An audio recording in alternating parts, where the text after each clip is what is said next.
over 24 hours of bonus Cinema Swirl related content. Where would I even find something like that? Oh, Sam here. I'm here to tell you that you can find that over at patreon.com/cinemaswirl. If you become a $5 backer, you'll get access to Cinema Swirl, our exclusive bonus monthly show where Kevin and I review some really terrible movies, including our most recent episode, Norbit, which was a wild and bumpy ride. There's a whole host of other goodies on there too, including some Q&A episodes where Kevin and I sit down together and answer some questions like the mailbag, but really big. Plus you'll get the warm, cosy feeling of knowing that you're supporting your OTPs. Patreon.com/cinemaswirl if you want to find out more. Alright then, let's get swirling.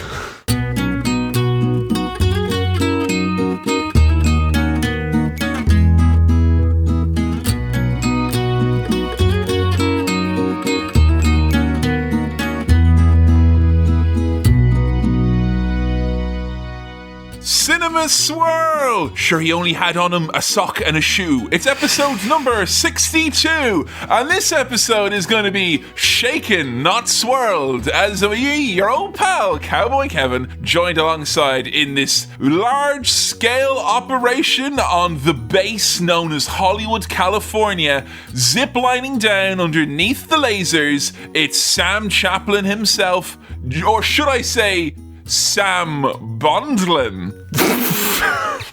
Bondlin. Sam Bondlin. Hi, I'm 007. No, I'm just going to go with 007. Would 007 cans of Pepsi be an accurate number for the number of cans of Pepsi you may have had at one point in your life? Yeah, definitely. Like per day, maybe half day, I think. I could have got through 7 on a day. But hello. Hi. Kevin, you all right? Are you excited to talk about James Bond? Finally, 62 episodes young we are in this podcast, and now we're delving into the big franchise of Bond. And so far, nary a mention of Bond. Although we have mentioned Bond a few times. He's come up. Have we? He's popped up. He's like, here and there, there's been like little mentions of Bond. We had Doug Bond emailing in. Have many folks been like, it's going to be like, we're not giving you what you want, but I was surprised that we could go 60-some episodes of Cinema Swirl and there not be sort of like if we hadn't done a Star Wars or we hadn't done an Arnie movie, you feel like people would be grumbling a bit. No one seems to have really cared until we said, we're going to do one, and now people are like, yeah, you're going to do one. It seems like there's not one Bond film that people will point to and say, you haven't watched that Bond film. There's no Bond consensus. I don't think there's a Bond consensus. Not even for the Bondlins, like Sam. Sorry, Bondlins does sound like Holiday Park? Off-brand Butlins. Yeah. Like, we're not sorry. The money's a bit tight. We had to tighten the belt a bit, so we're going to Bondlins. Come on, instead. kids. We're going to Bondlins. It's just as good. And you don't get a fun water slide. You get a bond, a government-issued bond that is good as having that, is what it is. And the entertainers are all wearing beige coats, and they're the beige coats, and it was like, that's not, come on, guys. Oh, now we're going deep dives here now. So, all right, there's a few things to address with it right now. There is no Bond consensus. There is even no consensus as to what Bond there should be. We have had people, and I guarantee you this, no matter what we did for a vote, what movies we included, which Bonds we included, there was always going to be roughly a third to a half of people mortified and disgusted about how did we include this Bond and not that Bond? How did you dare include not 3 Sean Connerys? Why is there not 3 Pierce Brosnan movies? Why is not this one particular Bond movie that me and no one else in the hundreds of comments wants to see? Like, there's no winning here, is there? Can't please everyone with Bond films. However, you can please someone. You can please at least one person, hopefully. But interesting thing is that there's a reason why there's none of Pierce Brosnan's work in this list. Because GoldenEye would have been front and centre, folks. Don't worry. Yes. And there's also a reason why Daniel Craig's work is not in this list. And those are 2 different reasons. What? I have seen, I think, most, if not all, of Pierce Brosnan's Bond work. The only one you've not seen, and I really, really, really want to cover it because I've got anecdotes out the wazoo for it, is Die Another Day. You've not seen officially the worst Bond. I think most, like if we just said this is the worst Bond, Die Another Day, I don't think anyone would be like, hey, come on now. That was Wait after a second. Tomorrow Is Not Enough, which was about the newspapers. This is after that. Yeah, I haven't seen that one because Madonna did the soundtrack. Sorry, and I can't. Call it Tomorrow's Not Enough. What is it called? There's The World Is Not Enough. The World Is Not Enough. Tomorrow never dies. Like, this is like you on the phone to a contractor. Tomorrow's not good enough. I need you today. I've seen the newspaper one. I haven't seen the one after. I don't know what happens in Tomorrow. Die another day, brackets, tomorrow. That day is tomorrow, and that day also never dies. But I've seen a lot of Brosnan's classic Bond work. I was a big fan. I was a big fan of the Nintendo 64 GoldenEye video game, which then spun off into getting really into the films. I've watched one non-Brosnan, non-Craig Bond, I think. Two. You sent me over a spreadsheet to help me with this. There was a spreadsheet involved here, folks. Rarely, other than the master sheet of Cinema Swirl movies, that we go into spreadsheet territory. So I've seen Goldfinger. And everyone was pissing about Goldfinger. And that obviously would have been that would have went in instead of From Russia With Love, obviously. I've seen Goldfinger because that's one of those ones that I, again, was told to watch as part of a college assignment on movie music. What sort of a fucking college were you going to? Joe, I was watching Raising Arizona the other night, and Joe, the intern, was like, oh yeah, we did this scene for college as well. It's like, I had to learn Oxbow Lakes. What the fuck? Yeah, I had to learn Golden Finger, mate, is what I had to learn. And how do they form? Is it over a long period of time as well? I just dip it in, mate. Just dip it in. Bish, bash, bosh. Done. So I've seen that. I've seen one of the ones with Jaws in, because I remember Jaws being a playable character in the multiplayer of GoldenEye, and going to the Hollywood movie store to ask the man which was the one with Jaws in it, and could I rent that one, please? And I think I watched one of the ones with Jaws in, but I was very young and I don't have much memory of it. And that's why we're happy that video stores hired experts to work behind the till back in those days. So people like Sam could find out. Like, that was IMDb back in the day. You had to walk in as a child and ask someone working in a shop. Well, the Hollywood movie store flew them in from Hollywood. That's part of the deal. Hot off the presses, like. If you're lucky, there'd be a few Oscars in the big bag of videos that would come from Hollywood. So I've seen Brosnan's work and a lot of Craig's work. So you're familiar with Bond, it's fair to say. Familiar with Bond, but here's a little twist. I don't think you are familiar with Craig's work as much, Mr. Daniel Craig. No, I have actually watched, I think, nearly every single James Bond movie, other than I've not seen any of the Daniel Craig ones. I haven't seen any of the Daniel Craig ones. Not a sausage. Not a silly sausage. So, yeah, we may have to go undercover and do a reverse shaken not swirled for this case, because I've been told many, many, many times that they're very good, including... There's some crackers in there. Particularly Casino Royale, I hear, is meant to be excellent. I know there's a few stinkers in there as well, but I only know this because Joe the intern, and to her credit, she is probably on many a Sunday afternoon said a Bond movie would be great, because I think Bond and Sundays go hand in hand. I would say listen to this episode on a Sunday if you can, to really get in the right headspace with a cup of tea. But she said, no, I'm not going to watch these Daniel Craig movies with you, because if you are going to do a reverse swirl, these would be good. These are a perfect opportunity. So I think that might be a bit of a perfect opportunity. I know, absolutely sweet FA. Like, as far as I'm concerned, the Bond story ended in Die Another Day once he brought peace back to the world. Madonna played out the franchise with that amazing techno remix. But it actually had no time to die on another day, because tomorrow never dies on another day, and there's no time for that. So Daniel Craig came in and just reinvented the series, Kevin. For fuck's sake, now here we are with Sam Chaplin and his love of puns, and we're going into the Bond movie franchise. Never has a kid at a candy store and a bull in a china shop merged into one. You are a boy bull in a shop full of candied china. So we've talked about what we're not doing, and oh boy was the vote tight at the top there. Oh yeah, as in we didn't know when we like sat down to record, we hadn't confirmed. It was just as checked the figures. Breaking news. Yes, we have had our final votes in, and by 6 votes, it is Live and Let Die Live and from Let Die. Roger Moore. Yeah. Now, I know, as I've said, that there was no way for me to explain which Bonds were picked that would in any way make anyone happy, because I've found a lot of people complaining about which ones we've picked. Sure. I've literally just been tweeted saying none of these are Man with the Golden Gun now, and that is when Kevin turns off his notifications while recording.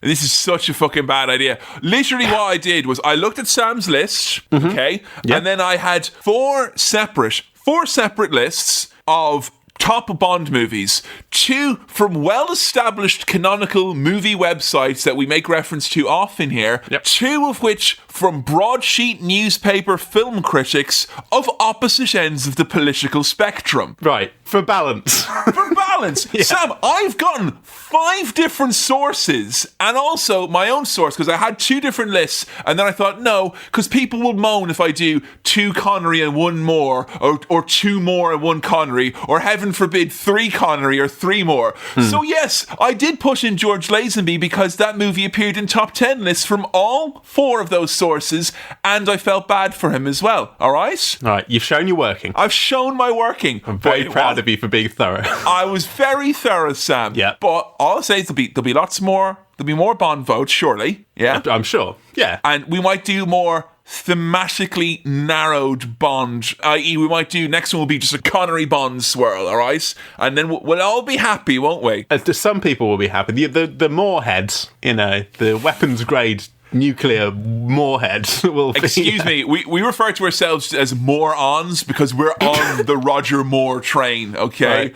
Yep. Choo choo. I'm not going to lie, I am quite delighted that Roger Moore picked up the win because, let's face it, folks, Roger Moore is the best Bond, easily the best Bond, by a considerable stretch. And you know what, as well, they'll even say it themselves, because I'm pretty sure Sean Connery, I've got a quote here from saying, no, he's just said here that Roger Moore was the best Bond, and he was at least, listen to this, 5 times better than me at doing it. So, well, there we go. From the horse's mouth himself. I know Sean Connery says all sorts of stuff that we tell you to ignore, but don't ignore that. You know? Actually, it's, in a way, it's a good thing that we don't have a little bit here where we're going. No, where's noted domestic abuser Sean Connery on the podcast?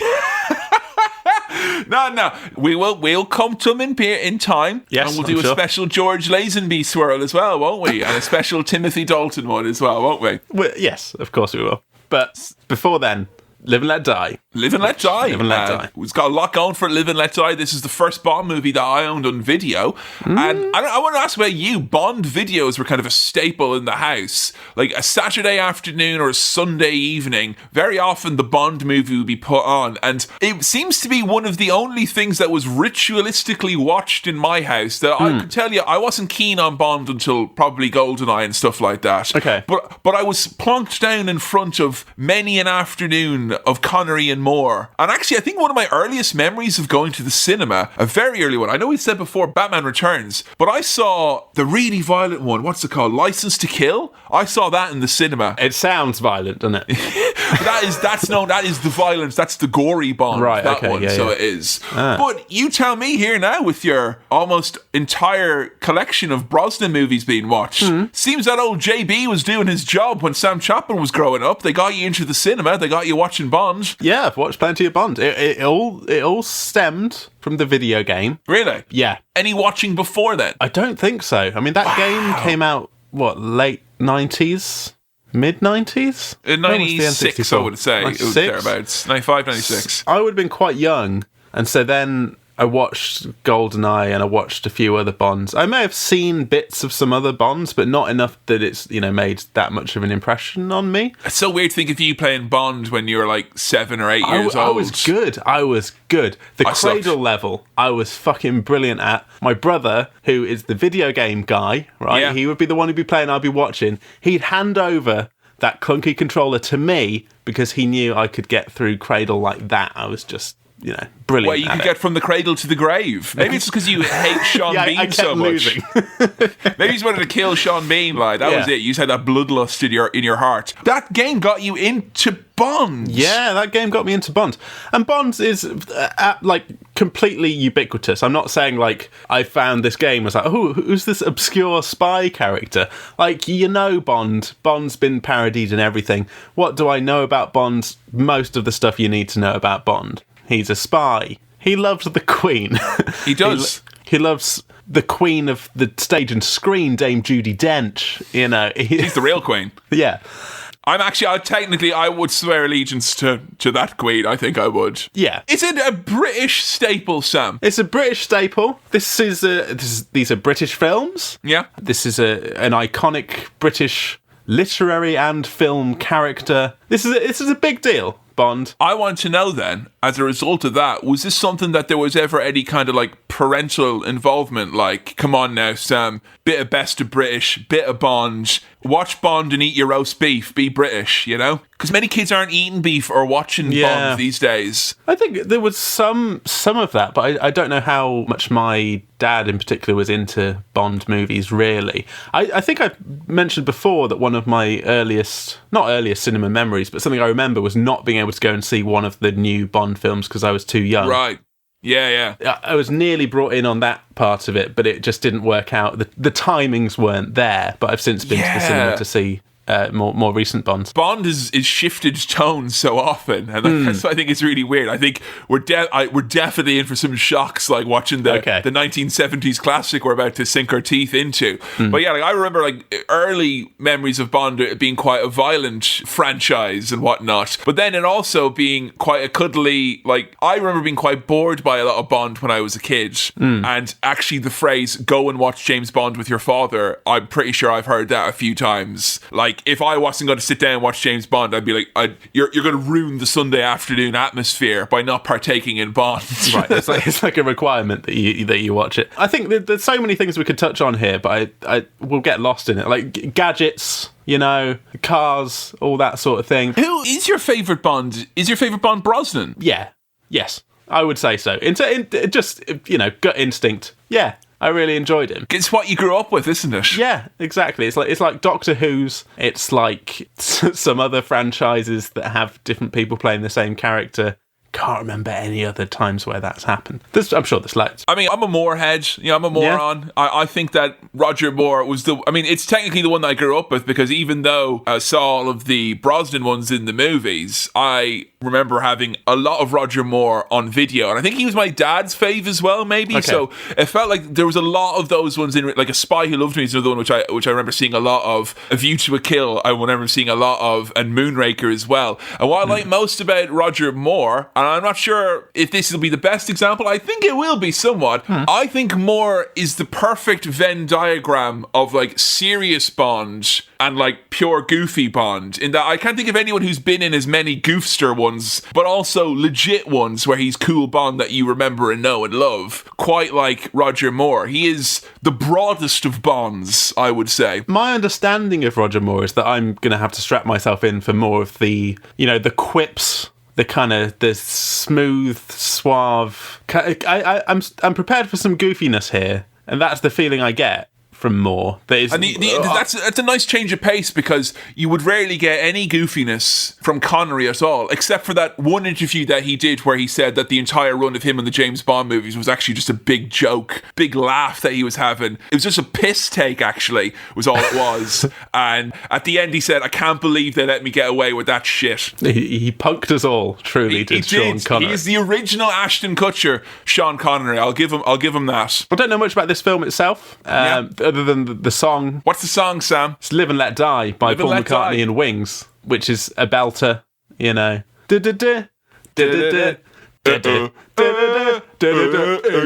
Yeah. Yeah, okay, well. There's so much we could talk about, but I feel like maybe we should just kind of live and let die. Live and let Bond, as they say. So before we walk slowly across the screen and then turn and make red jam dribble down, let's look into the mailbag.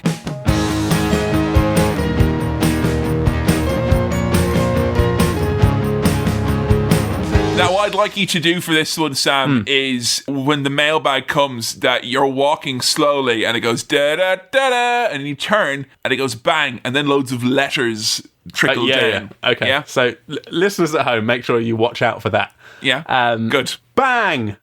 And and welcome to the mailbag. Bang! And the mail is here. And the mail is bagged. Thank you for all your questions into cinemaswirl@gmail.com. That's cinemaswirl@gmail.com. These come in to that very same address. Our first one is from Ryan, who writes, Dear Bag and Mail, in these unprecedented times, I've been watching a lot of Shark Tank to fill up some of my free time. I assume that at least one of you is familiar with the show, both of us. I think we've mentioned it on episodes. Given the multiple mentions of Dragon's Den in past episodes. There we go. From the films you've swirled, which characters would have the best/worst products, ideas, businesses to pitch to the sharks? Thanks, Ryan. I think I'd like to see probably Walter and the dude from The Big Lebowski just try and sell anything. Yeah. You know, and I like the idea because the best Shark Tank, and I think this happens more often in Shark Tank than in Dragon's Den, because Dragon's Den, there's an air of politeness that you don't get in Shark Tank.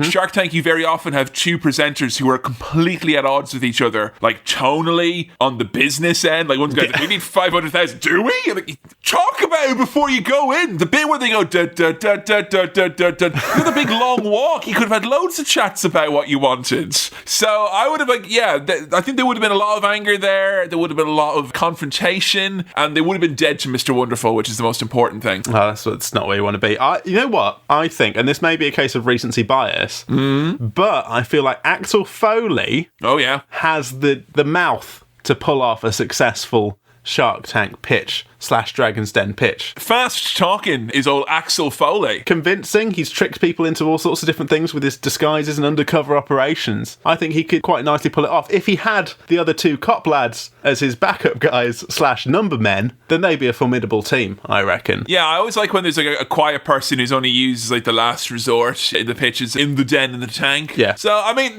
I think there's any number of characters, as long as we get the requisite amounts of conflict and desperation. And of course, if it's anyone from the Rebel Alliance, we thank you for your service. They're all rushing over each other to thank them for their service. This tends to be my go-to answer for these sorts of questions, but again, I feel like Rocky pitching like some sort of like line of gym wear or something, or, you know, a punching bag.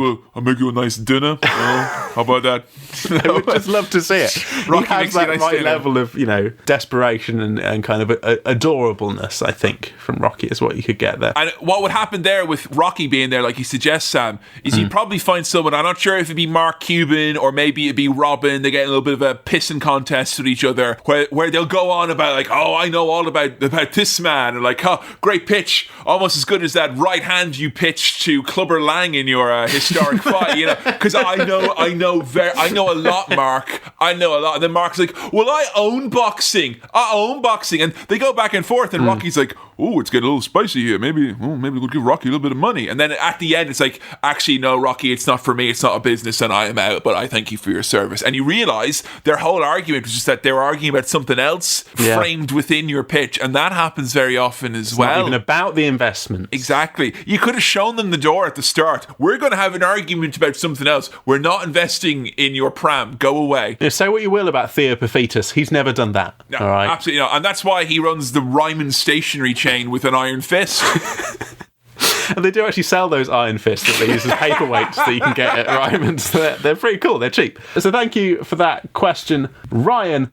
And next question comes in from Mackenzie, who writes, Hello there, lads. I was recently listening back to past episodes, and I just listened to the Akira episode, and you were talking about Western adaptations of animes and how they were not so great. Now, my question is, what Western film would you like to see adapted into an anime? Love you guys. Keep up the good work, from Mackenzie. Now, the subject line of that email was anime, and when emails like that come into my inbox, I'm a little bit wary. But this was fine. Just the subject, just anime. I'm like, look, okay, Sam, you need to check out the material, okay? Because you haven't considered that if your penis was anime, how much bigger you could make it. Okay, there's lots of products available. Okay, I'll say my piece. Oh, I mean, I have considered that, but Make all the assumptions you want. I'm going to put the proverbial Cinema Swirl handcuffs on and say that we have to pick from an existing episode. Yeah. Or Swill, if you want to, from Patreon. Swell. You know, you could do Anime Norbit if you want that, you know. Oh, Jesus Christ. That would not make it any more No one would animate bearable. that. They'd refuse and they'd leave.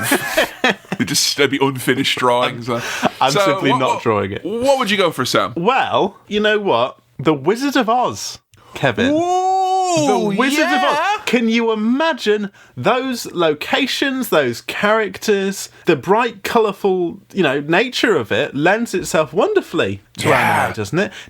Are there many anime musicals? I mean, they have songs in them sometimes. I mean, I can think of ones that have songs, but like something that's like foot forward, this is a musical anime. No, I can't say I've seen one, but I'm sure. I mean, that's such a broad fucking genre, anime. Yeah. I mean, goddamn, there absolutely is. Whether or not they've been translated into English is another thing, because I know there's a lot of stuff with like the idol groups. They have like their own animes and stuff where they put the music from their albums and stuff in there. Yada yada yada.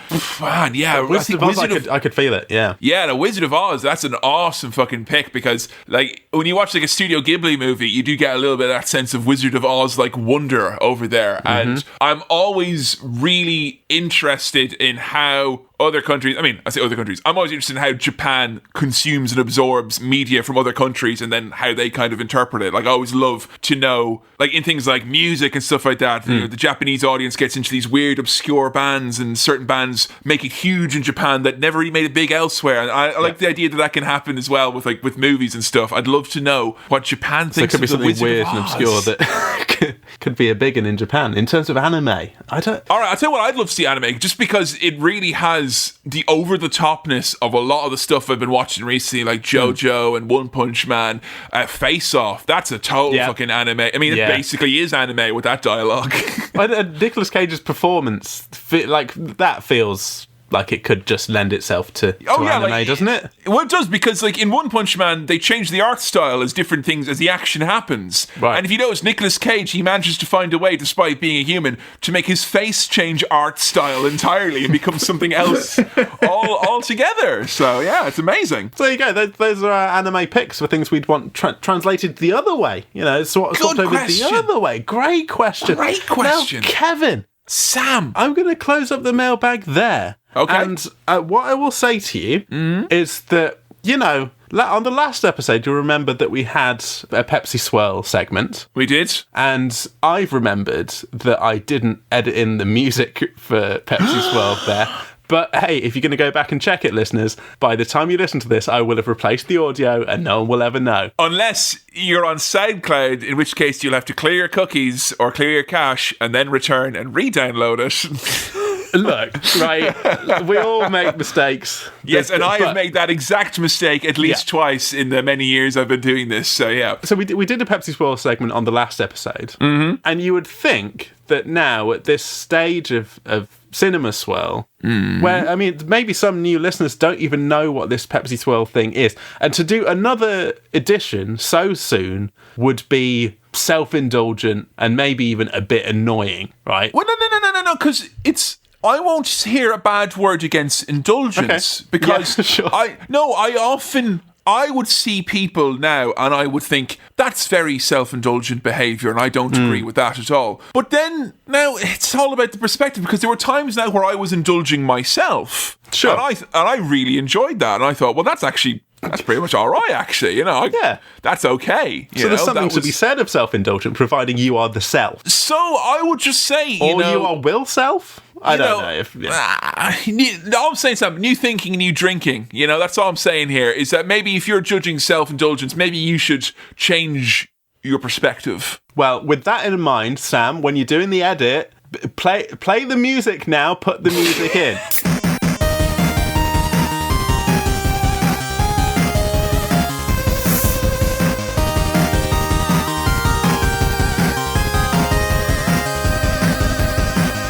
Welcome to Pepsi Swirl. We're back in Pepsi Swirl. Now, last time I mentioned, I'd had a Pepsi Max. Yeah. With a nice bit of vanilla vodka. Yeah, I remember that. And you thought what I was saying was that I'd had gin and Pepsi Max. and that would be horrific to have. I stand by that. And so what I've done here, Kevin, is I've got a glass with some gin in it. Okay. And I've got a can of Pepsi Max, which has got Raheem Sterling on the front of it. Oh, that's my mate. It says, "For the love of it." And I just like that, because it doesn't mention football, but it just says, "For the love of it." Oh, man. I mean, what is it? It's football. He looks dead chuffed there, does Raheem Sterling. He does. And I'll tell you what, Pepsi, you could sponsor the football and get that ball turned into the Pepsi logo that we all know. People be kicking that ball. Maximum ball, no sugar. Surely that has to have been done before, Pepsi. Come on, get your finger out. Now, this glass I'm drinking out of, this is a Coca-Cola glass that comes free with McDonald's meals back in the mid-2000s. I filled it with gin and ice, and the ice has melted, and it is now really quite full with gin and water. It is. That's quite a tall couple of fingers of gin you got in there. It's a tall order. I'm just going to put some Pepsi on top of that. Oh, let's hear that. Let's hear that. Oh no, there we go. We didn't get this, but you know. It'd be really funny if all the Coke and Pepsi ads, instead of having the, I just had, you know, once you pop, you can't stop. Let's see if I can get the pour here. There we go. All right, it's going in. Look, I've got the ratio absolutely wrong, but apparently Scroobius Pip of various podcasts, wrestling and otherwise, swears by gin and Pepsi Max as his what drink he of choice. does is he gets by swearing. I've listened to that. So on some of his records. On some of those records. Naughty boy. So I'm just going to give this a try, and I'm going to give you my honest feedback. Sorry, Scroobius Pip, I didn't realise you were Eiffel 5, because this track seems an awful blue for my liking. So here we go. Drink that drink. That's a Sam, can I just say, that's a delicate sip you took. My first thought. Sorry, I'm just doing the MasterChef music. Quite watery. That's my own fault. Yeah, that is, yeah. And drinking more of it will get around that problem. I'll tell you for what. That's not bad, That's not bad. But what that is bad for a podcast, because unless you want people to think that I'm podcasting with one of the Trailer Park Boys with a mixed drink here, that is going to sound awful for the ears. So you either got to glug that or jettison it from the podcast. You know what? How many glugs would you give that, Sam? At least a 4, because I think that it just tastes like Pepsi Max to me. That's funny, because you had 4 glugs there as well. That's interesting. I can't taste much of the gin. Sorry for the noises of me just drinking a Pepsi there. But there you go. I think that does actually work. It sounded horrendous and repulsive. And folks, I don't know why we're at this point. Assumedly, I said or did something in the last episode that somehow created a challenge-like atmosphere to bring this up again. Yeah. And I sit here kind of feeling like I've been gassing on it. Did I say anything about this? Did I just... Because, like... You're just drinking Pepsi on a fucking... You're just drinking Pepsi and booze now. Look, I did it towards the end of the recording of this segment. Episode 162. What would it be like if I just did a little bit of brown with some Pepsi Max? It could be nice. Look, I felt like I owed it to our listenership to just give it a try and just see if it was nice. And was it nice to have your nice drink on this sunny day as I sit here thirsty? It was nice to have my nice drink and just to have a little taste of Pepsi and a bit of booze to get me through some nice James Bond time here on Cinema Swirl, because, I mean, we're going to watch Live and Let Die. You seem a little bit like, I watched Live and Let Die. Are you, like, not looking forward to it? I mean, because you obviously you've enjoyed Bond, but it's very obvious that Daniel Craig Bond and Pierce Brosnan Bond, I mean, those are so... I mean, there's elements in Pierce Brosnan, at least I could say, there's elements of his Bond here, but his character changes a lot with the times. I'm curious to see it. I didn't mean to sound unenthusiastic. I think what I was trying to do was have a more measured response, because I was worried I didn't want to come across too giddy after having some Pepsi and some booze. And if I was like, we're going to do that, people would think, oh, he's had 2 sips. So what that was there, folks, was the first instance of someone growing paranoid because of sipping gin and Pepsi on a podcast. Right, well, let's go fix yourselves some martinis. Shaken, that is, not Pepsi and gin. Let's go do a Cinema Swirl.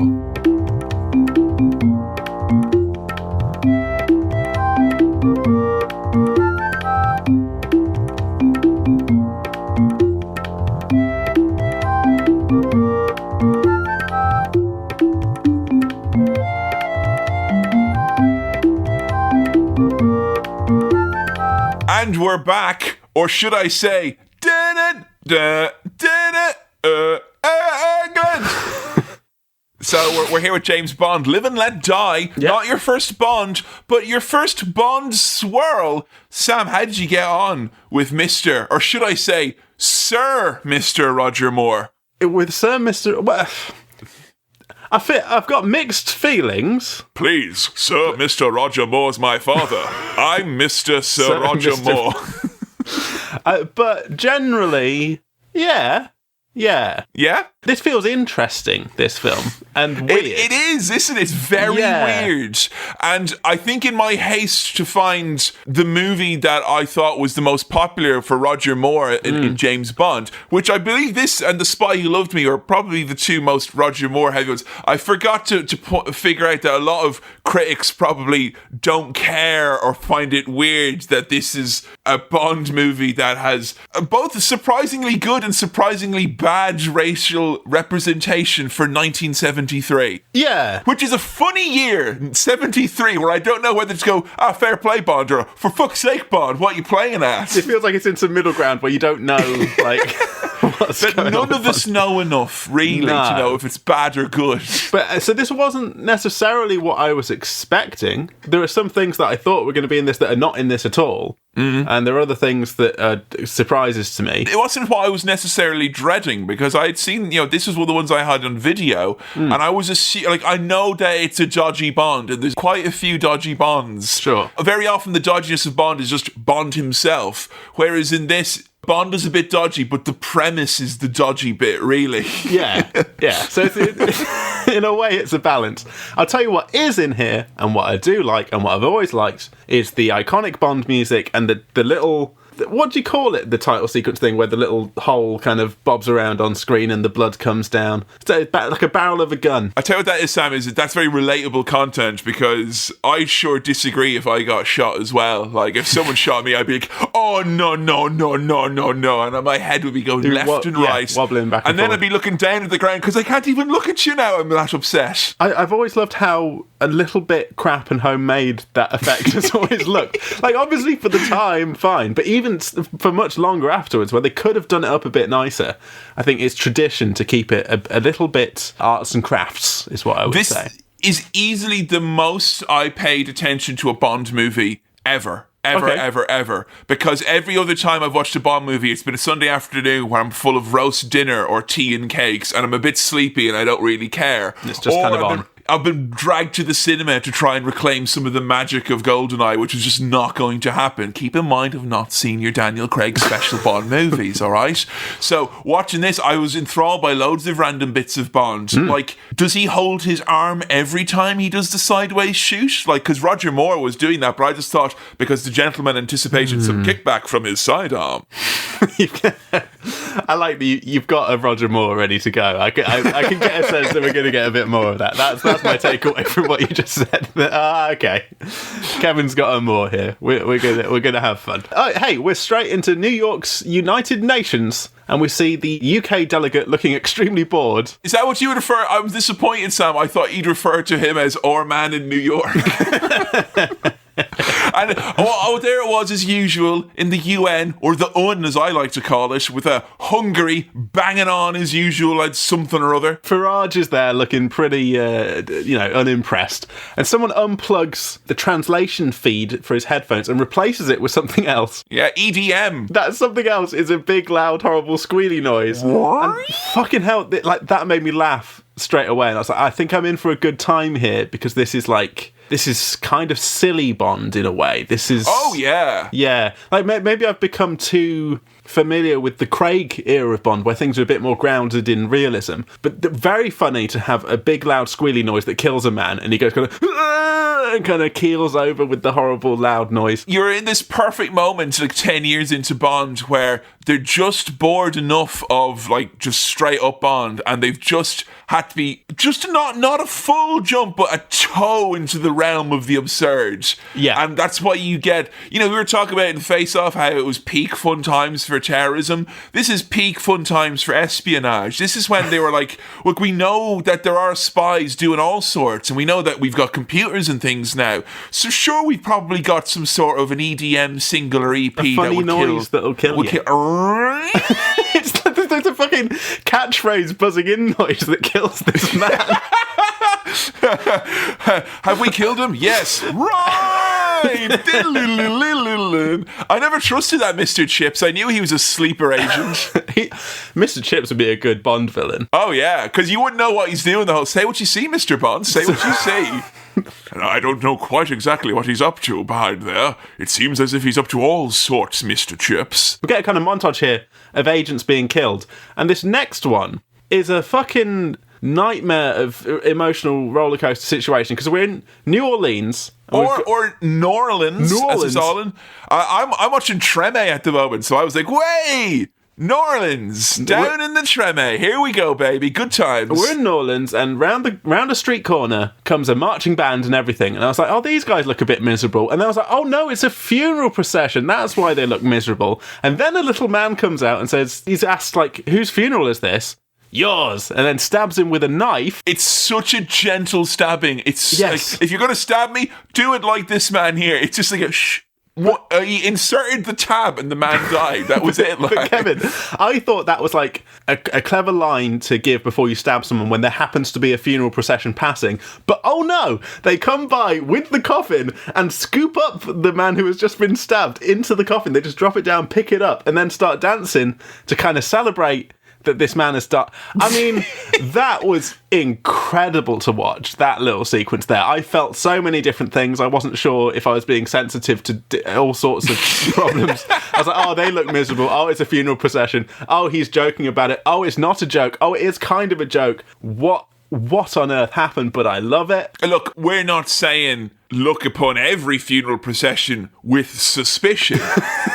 But I think we'd be stupid to say don't have at least a degree of suspicion with most funeral processions. What I'd say to you, Kevin, is that it's always important to stay alert, all right? Exactly. In any circumstance. Any circumstances. Now, the thing with watching Treme at the moment is that, you get a lot... I think it's the second line band or what... there's this whole business of there being music at funerals and there being processions, particularly through like the music quarters and whatnot. My loose knowledge of Treme from watching one season so far, and when we were watching it with me and Joe, the intern, and there was a bit with a funeral, and I go, oh, I think I know a bit of New Orleans lore here. What they do here is they do a bit of a funeral and it seems sad, but then in the New Orleans tradition it all becomes very happy. Right. And she's like, oh, okay. And I'm like, hang on, watch out for it now, watch out for it. And we just watched a long scene of a funeral where there was no dancing.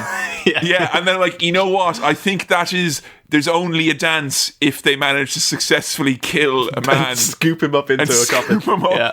And once that coffin is the receptacle is full, then it's a good time. Then it's a party. You were talking about Dragon's Den stuff earlier. The fact that this coffin can be placed down onto someone and then as you pick it up, it is sealed and he's now in it. That's impressive. That's an impressive mechanism to get going. It is, and then that's because if Mr. Wonderful says, forget it, you're dead to me, and I go, well, if I am, I'll just get in this easy peasy coffin then, shall I, with its proprietary design, yeah? I'm just saying. A final agent death in this little pre-credit sequence. We're on a Caribbean island. I can't remember the name of this specific island, but there's a lad tied up. He's about to be bitten by a snake. Oh, that's bad times. Lots of Caribbean folk dancing. He gets bit, and we're into the song. It's song time. You know what's great about that, right? The build up to the song. And I know you're a Macca head. You're like Paul McDonald McCartney himself. I do. Yeah. Yeah.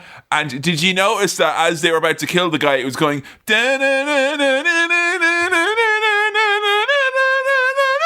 and like Day in the Life. And I thought we were going to get a special James Bond. Woke up, got out of bed, dragged a comb across my head. But the comb, of course, was a device I could use to communicate with this gentleman over here. Made my way downstairs and had a smoke. Suddenly I noticed I turned to the left and shot a man who disagreed with me.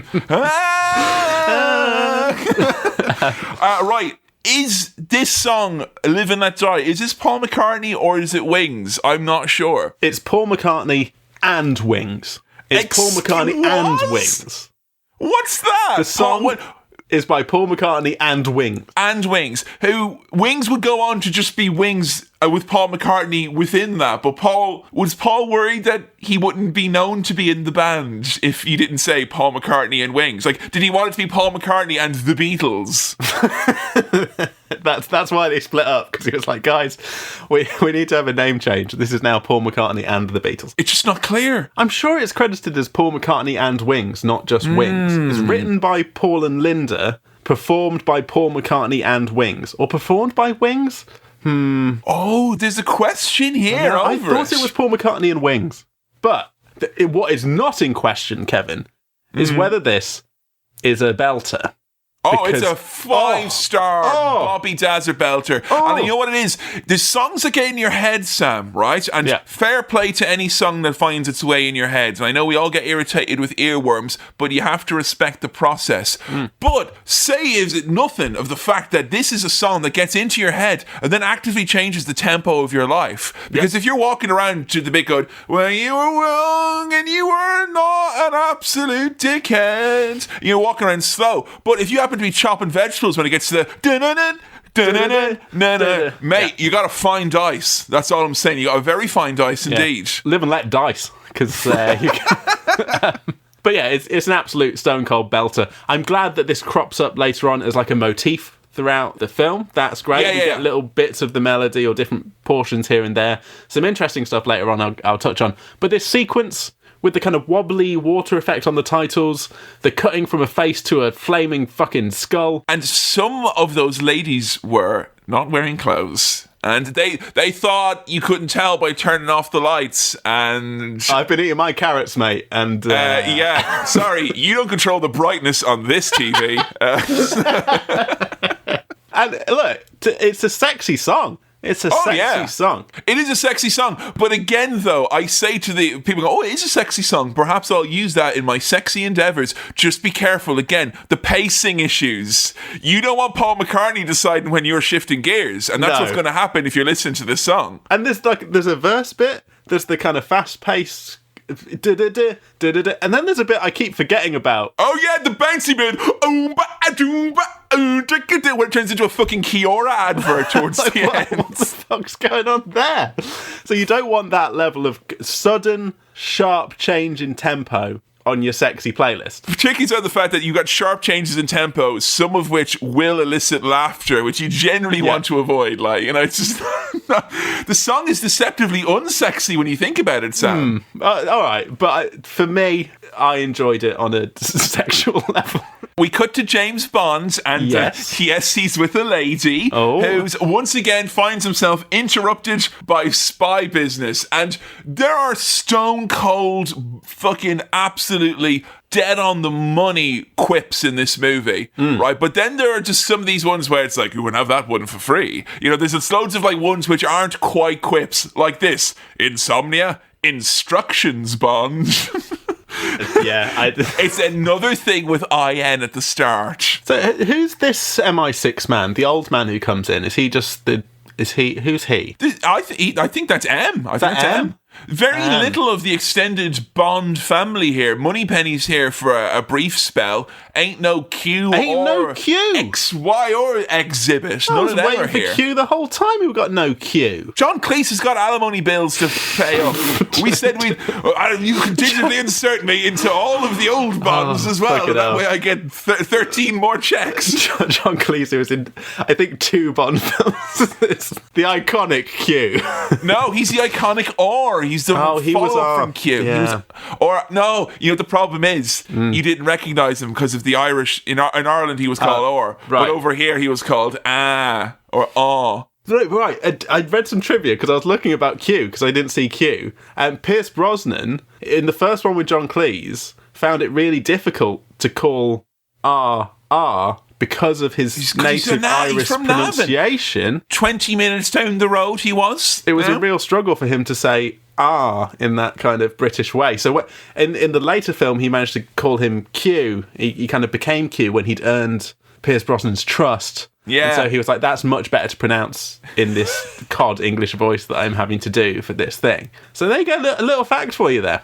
A little, Not bad for a Navan man now. And no, he's done well. Fun fact, if you say the word Navan into a recording device and then reverse it, you'll say the word Navan, like someone from Navan. So there you go. A little fun one for you to try at home. I'll give it a go.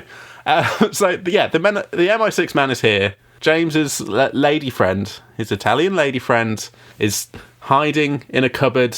James is trying to shuffle M out of the way and be like, "Oh, don't go in there. You'll see the lady." You've not been having sex, Bond, have you? As you know, as a secret agent of MI6, you're strictly forbidden from having any sort of intercourse. How do you not know that Bond's a ladies' man? I was going to say, I was going to phrase it differently and call him a top shagger, but. But that's got to be is that not in the first line of this fucker's personnel file? Yeah, top shagger, whatever he must have a reputation by now, as it's to be expected that Bond's going to be entertaining a lady. You know what? He's got a reputation with me now, Sam. He's got a reputation for having a lovely kitchen and immaculate copper cookware that I'm very jealous of. We don't get Q, but we still get some gadgets. We've got a little magnet watch. Or Magno watch. Magno watch. Welcome. You join us here on Magno watch. We're looking for some Magnos here. And it's a little watch. You press a button and it becomes a high-powered magnetic field. I was like, well, that's going to have to come up later, surely. And what's really handy about this magnetic field is that it responds to just the metal bit that you want. I want that bit over there. Yeah. And then that's the bit that'll come over. It just knows. Pull out your fillings or something like that. It knows. It's a very plot convenient magnetic watch. Also, as well, the little I know about magnets, I am impressed by any time device that manages to continue functioning while having high-powered military-grade magnets. That should surely fuck it up as a timepiece. Definitely, you want to have a bit of travel insurance with all the coming and going they do in this movie, is all I'm saying. I liked James Bond using it to unzip his lady friend's dress there. That was sheer magnetism, darling. Way, yeah, because I'm using a magnet watch. Sheer magnetism. I would have preferred if she was wearing a sheer dress, and then it actually would have been. That would have been, polyester magnetism. But is he cleared that with her? Has he said, "Here, by the way, I've got this high-powered magnet," and she's like, "Oh, all right, this is great," because otherwise he's basically like, "Look, I've got the Force," and she's going to be really scared by that. Well, no, she's like, "Oh, it's such a delicate touch." She doesn't realise that he's not using his hands; he's using a magnet watch. Wow, which seems deceptive, but I think, in the context of James Bond, probably not the worst thing he's ever done, is it? I do like that the movie, even though I think this is PG or 12, it considers itself a not violent or not gaudy Bond movie, but we do have some little ones in here. I couldn't tell if some of these were on purpose or if I'm just so wary to pervert Bond that I was looking out for it, because you have him doing sheer magnetism and then it cuts to Solitaire doing tarot and she goes, "A man comes," and I was like, all right, Jesus. No, that's definitely knocking me on the head here with this. Surely that's supposed to be in there. A great eruption, a sticky surprise, a big hard willy coming over, a ruined tower. I quite liked the dissolve between the tarot cards as he's flying over. That was quite. Yeah. I thought that was quite a fun device to have the prediction of this man coming across the water. I think Solitaire is one of my favourite Bond girls / villains, and I think very often your faves are the ones you grew up with. And I think that if you were on a video that I had, chances are that would mean you're my favourite Bond villain, you're my favourite Bond girl, or you're my favourite James Bond. Hence the heavy Roger Moore rotation in my particular household. Yeah. I have got in this movie quite a few favourite random goons and guys with one line or two. There's some great goons. Exquisite goons in this movie. And I think this is when Bond, I swear the Connery Bonds aren't this cartoony, because you've seen Goldfinger, right? You've seen some of the classic. Mm-hmm. There are a lot of people asking why Goldfinger wasn't on the list. I've seen it. He's seen it. I've seen it. I had to see it. A bit more straight-laced than You know, is it because it's James Bond's going to America, so we have to expect a big old adventure? I think so. And this was the debut of Moore. This was his first Bond. Yeah. So, and I find it interesting that obviously that's not acknowledged in any way. And going forward after this, it's never been acknowledged that James Bond just becomes another actor. It's not part of the plot. It's James, your voice has changed, yet you're still incredibly committed to not changing it in any way whatsoever for any of your roles. It's not acknowledged, but it's also not entirely ignored, and it's not like you're pretending to be the same person. The personality does change a bit. I thought you would say he's not pretending to be the Saint, and I'm like, he's exactly the same as the Saint. He is. He's exactly 100% the same as the Saint. But I think it's just an interesting thing that this was Roger Moore's debut, and it feels like I would imagine, kind of a shift, but not in a grand here's Roger Moore, just we're changing things up a bit. Whoa, things are getting when people crazy. are talking about the silly Bonds, it tends to be more like the silly Bond that always comes to everyone's mind. It's Moonraker, because it's Bond in space. That's a Roger Moore one. Another one that I think is really silly, and probably a lot of it is because Roger Moore is so old in it, and it also has Christopher Walken as the villain. A View to a Kill, again, very, very silly Bond movie, not the least of which because Duran Duran do the song for it, who are, and I quote, a very silly band. That's what the Rock and Roll Hall of Fame said about Duran Duran. So I think this here is probably, I would say, number 3 in terms of silly Bonds. Oh, it's quite silly. If we're not including late 90s, early 90s excess as being silly, because in that case, Die Another Day is the silliest, stupidest Bond by far. But this is kind of like campy silly, right? This is kind of... Oh, yeah. Yeah. This is all I would say knowingly silly. Would you say like 60s Batman is knowingly silly and people didn't cop on to that fact? It's playing up to the notion of Bond and the grandness of these gadgets and these plots and these characters and these henchmen and all this stuff is kind of borderline cartoonish in a fun way. Some point in the 60s, or maybe even before, or maybe as late as the 70s, someone asked themselves, what would it be like if James Bond went to Harlem? And he had all sorts of adventures there. And I'm sure since that first meeting, much less racist versions were workshopped. And what we have here is a fairly clumsy representation of 70s Harlem, which is mostly put together from not someone who's watched a lot of, like, say, blaxploitation movies or things like that, but has been told about them from a friend who has seen them. Yeah, there's a lot going on here. A little bother, in James's own words, is what we have here. A little bit. I did enjoy the sequence where his taxi driver gets shot with a dart or something, or it looks like a tranquilizer dart, but I think it just fucking kills the guy. That was when I quote, a white pimp mobile rode up alongside them. Yes. I didn't think there'd be as much crossover between this and Norbit. After Norbit, I was saying to myself, at least next, we're doing a Bond movie for Swirl, so there'll be none of this silly pimp chat or any of this awful muck we have to do. Oh no, we're here. We hear Pimpmobile at least once, maybe a couple of times. And the lifts in the shoes and the feathers in the hats, like butter wouldn't melt in their mouths. Yes. Also, just to establish, there's a character called Dr. Kananga. Kananga, yes. Oh, was he a doctor or a mister? Because at one point I swore they called him doctor, and then they're like, Mr. Kananga and his interest. I'm like, wait, has he lost the doctorate? He's like Roger Moore, he's Sir Dr. Mr. Kananga. I see. I think he's the president of a Caribbean island who's visiting the United Nations. So he's there, and he's connected to all these murders that have happened. So agents have been murdered. They think he's connected, trying to figure it out. And James Bond ends up in Harlem. With a lot of CIA help as well. It's weird that all the guys in his ears and all of Bond's, like, friends and confidants, they're all these, like, very stereotypical, like, guys pulled straight out of a 70s American police procedural. Like, they're just guys in brown suits and yellow shirts with their hands on their hips, wearing bell bottoms. So, like, it is weird not having Bond buddies, you know, the usual Bond ensemble. Bond buddies for this. That's, yeah, Bond's Bond buddies. They're bonding. They're bonding. They're all bonding together. Bond's in the back of a taxi, right? Again, he's following some of these lads from the shop he was in Harlem, and he's going after him. It's not just any shop, because it's in Harlem. It's a voodoo shop. And he's telling the taxi driver to tail him, and there's an extra 20 in it for you. And the taxi driver, the black taxi driver, says, hey man, for $20, I'd take you to a Ku Klux Klan cookout. Eek.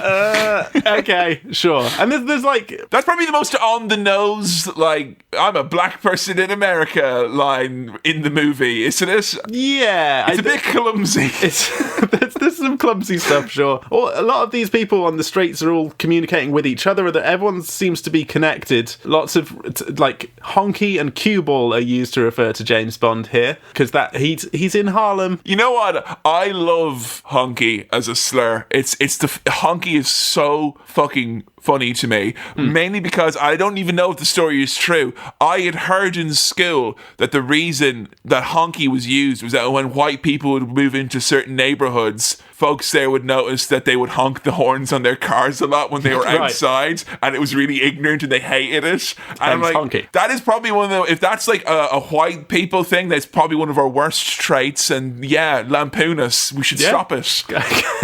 Go for it. James walks into this restaurant called the Filet of Soul. He goes in, everyone's staring at him because he sticks out is what's happening. And he's put in a booth seat, right? And this... Did you expect what was going to happen here to happen? No. Because you thought there would be a whole bit with him and the bartender, and he'd be like, I don't certainly fit in here. And we get none of that. Instead... Well, he starts doing a bit where he's like, I'll have this, and something on the side... information as he's handing over money, and you think that's going to go into this bit where he's trying to buy his way towards finding out what's going on, but the waiter who comes over just walks off, and the whole booth rotates, the wall rotates. It's all a bit like Blind Date. It's like ITV studio audience show kind of thing. Oh, see, I didn't get Blind Date from it. I got like the guy whose job it was to write this movie was meant to watch, like, you know, Shaft and a bunch of things like that, and instead he just watched loads of Scooby-Doo with his kids, and he's like, yeah, you know, when you go down to those mean guys in Harlem and you're just like sitting in their booths and they spin around. Oh, I don't know. I was down Harlem and one of those, you know, scary looking customer, and he had a bookshelf which he just pulled one of the books on it. It spun around. Dodgy customers indeed, yeah. And he was actually the janitor from the fairground, so that was really strange. But the whole wall in the booth rotating to put Bond into like not a secret lair, but a secret office at least. It's a base at least. It's a base. And so there's all these lads here in the base who represent a guy called Mr. Big. Oh, he sounds like a big shot. Mr. Big will be with you soon. And Bond, who's in a situation, these lads are armed, he just gets up and starts chatting to Solitaire, who's there. Chatting's putting it nicely. Bond literally turns around and it's like, I don't recognise that I have went into a place and been captured or have been, you know, brought into a base against my will. What has happened for me, James Bond, is I have walked into a random bar and my good fortune is such that literally the wall turned around to present a nubile woman with I can flirt outrageously. I suppose it's kind of an optimistic British attitude. They're like, oh, good, this is what's happening now. Like, there's all these men with guns at him and he's like, look at this card. It says that you and I are bagging tonight, sweetheart. Like, yeah, he doesn't really appreciate the severity of the situation. He does not. Bond. No. Not even when the Clawman comes in. He's a very serious customer. And don't be fooled by his name, T-He. Which I forgot that was his name. And because I was watching this with subtitles on, I thought that there was someone who was just like having a bit of a laugh. Like, kind of going, come on, Mr. Bond, you don't expect me to take you. T-He. He's got a claw hand thing, and he bends Mr. Bond's gun out of shape. I mean, it's a strong claw. It feels like that's like what my brother would try and do to my character. Like if my character had a gun in GoldenEye, he would find a character who would like break the gun so I couldn't shoot back. Hey, here's a one for you.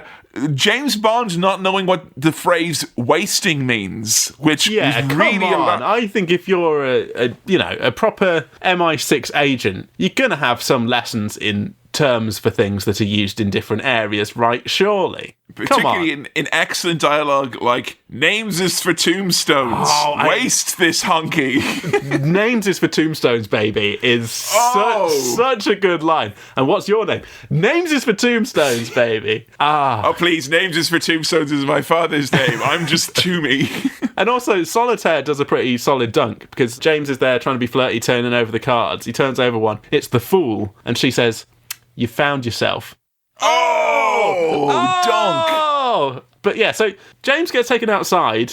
to be wasted, whatever that means. Very important about this is that Bond is taken outside with two men who have him at gunpoint.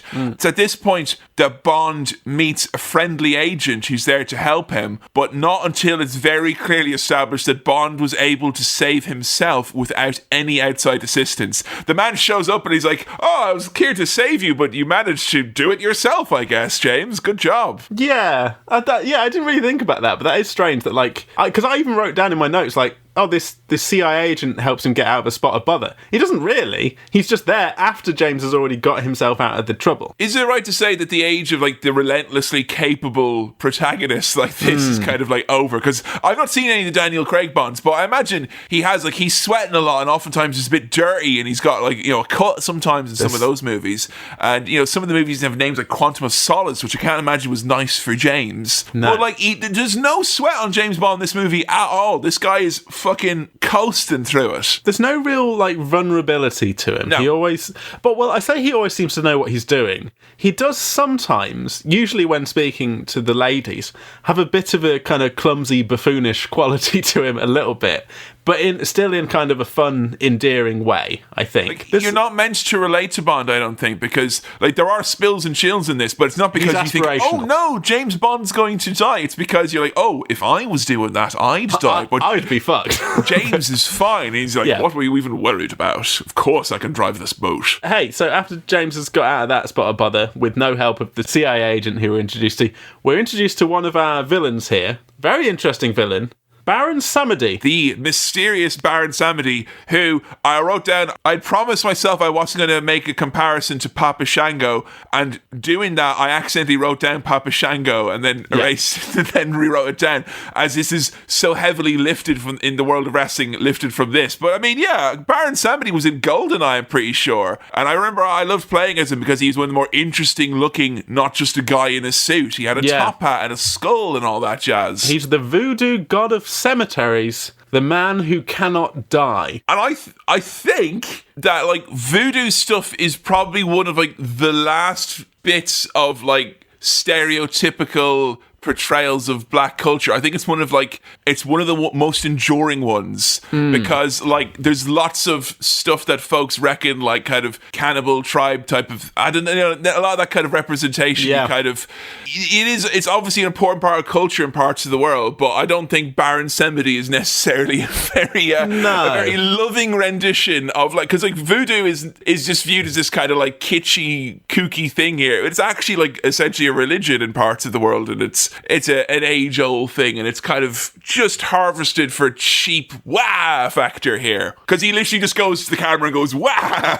Yeah, he does, yeah. I think this is not the only film or piece of media by a massive stretch that does this. No, and in the 70s, this is, like, par for the course. This is almost a trope in terms of, if you just want a bit of mysticism, it's voodoo, you know. But, I mean, so Baron Samedi is here, and he's introduced as this voodoo character, but also he is dancing in a hotel for tourists. So I'm not fully sure what's going on or what his deal is at this point. I don't really know. So I remember seeing the movie after having played GoldenEye, and I also remember being really disappointed when I finally saw the movie about how, like, shit Baron Samedi was, for lack of a better term, in the fact that he's not the main villain. He doesn't, like, he's in it, like, for 5 minutes, really. And then I came around on him in my teen years where I was like, no, he's cool because he's like Boba Fett in the fact that he does very little, but he's actually the coolest. But unlike Boba Fett, time has not been kind to Baron Samedi, so I don't think that we'll ever see him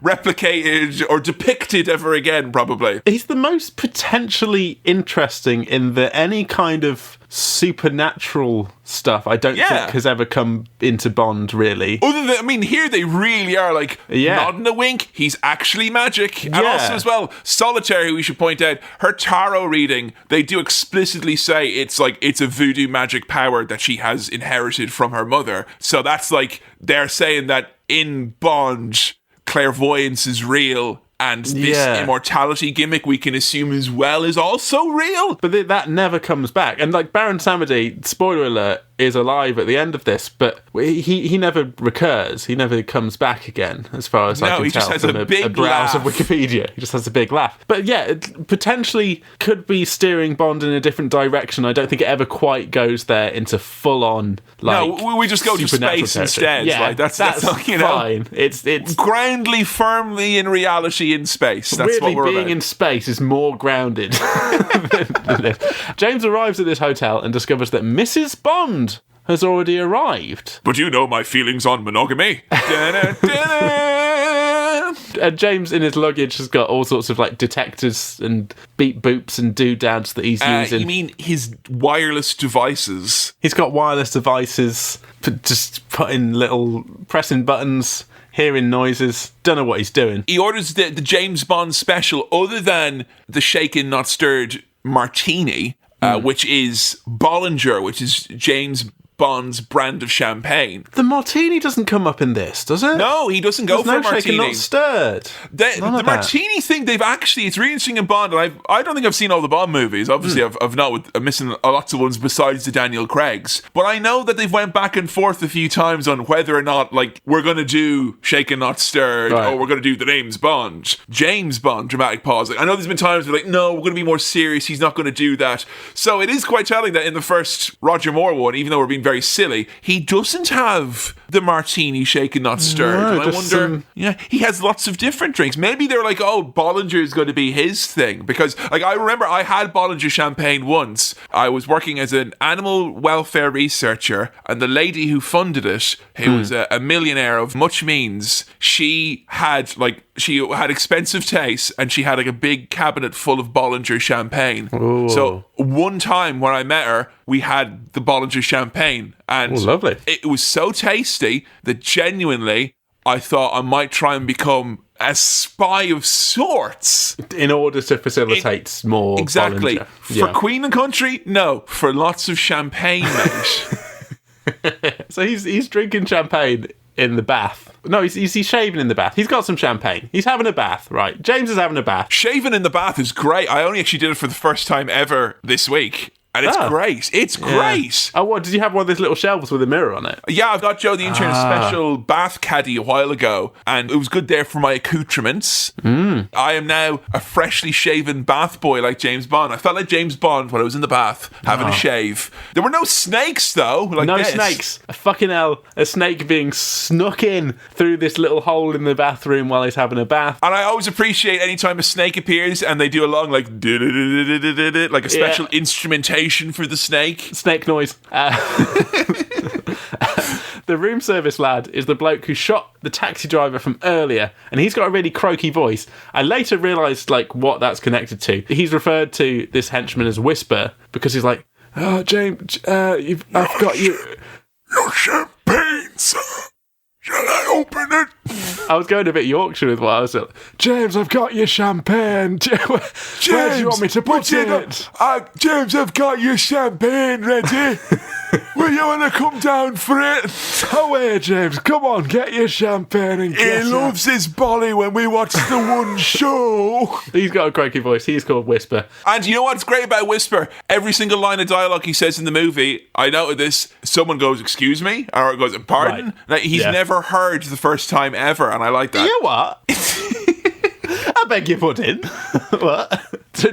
James is smoking a big old fat cigar, which I thought, that almost seems... Is that in character for James Bond? I can't remember. Does he smoke big cigars? He does all the shit that men are meant to do, like, here I am with my cigar. Here I am watching the omnibus of Top Gear from the good old days. Here I am with my collection of boutique gins that I have got from a subscription service. He's got his big cigar, right, and he's got like a can of deodorant, and he sees in the mirror the snake sneaking up on him, and he sprays the deodorant on the lit cigar to create that kind of flamethrower situation. What a top snake! Yeah, forget about it. I love animals, as is established, but if we can put the charred snake to one side for a second, okay? Save it for later. That looks delicious. But isn't he such a top bloke that he invented one of the most top bloke things ever, which is setting fire to a can of aerosol. I wonder if later he threw it on a dimly lit campfire and watched from afar if it would explode. James Bond, the patron saint of ill-advised boyish instincts. Was he doing it with Lynx Africa? No, but he set the template. He was the blueprint for this kind of hijinks. Yeah, you know, do this in memory of me. And so we meet Rosie Carver, who comes in holding a gun. She says that she's been sent to help him by the CIA, but I don't know how legitimate that is. Some more quips from Bond here. Oh, this is the best quip in the movie, because her whole thing is she's meant to be scared of all the voodoo warnings that have been put out to scare him away. Very Scooby-Doo this. Scare him away. Like, what, is there some land that they don't want us to see? Yes, there is. There's land on an island they don't want them to see. They're trying to scare them away. But she's scared because she sees a small hat with a feather in it and a splattering of blood. And we get a devilish little bit of commentary here from him when she's like, ah! And he's like, come on, my dear, there's nothing to fear here other than a small-headed man of limited means who lost a fight to a chicken. It's a long quip. It's a cumbersome quip. There's like, now, for most people, and dare I say, wrong side of the bed, Sean Connery would have had to take in a breath in the middle of this quip.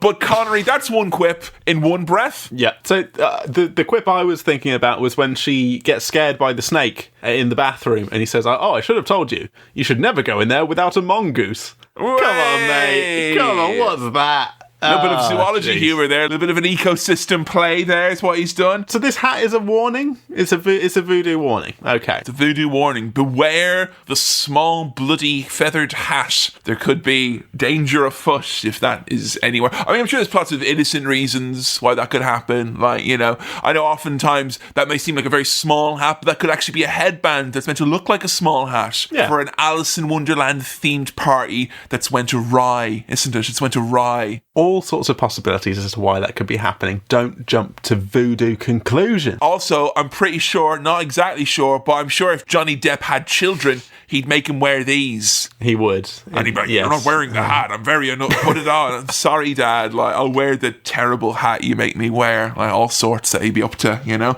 Now, what I like here is that Bond, once again, with his good fortune, there's a lady here who's literally on her hands and knees crying and begging him not to leave and to have sex with her. Please, Mr. Bond, if you don't stay and have sex with me, the voodoo man will come and get me. We'll have to stay in the same bed because I'm scared to not be in bed with someone. Please, Mr.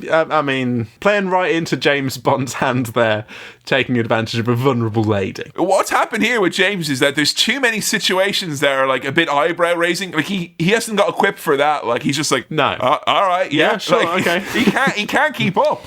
Like, you know, he absolutely can. There's too much going on for even more to keep up with. So the next morning, they're off out on a fishing boat. Yeah, I got a joke for you here. Yeah? Rosie and Jim on a boat. There you go. Hey! Oh, wonderful stuff. Rosie and Jim. Rosie and Jim. Rosie and Jim.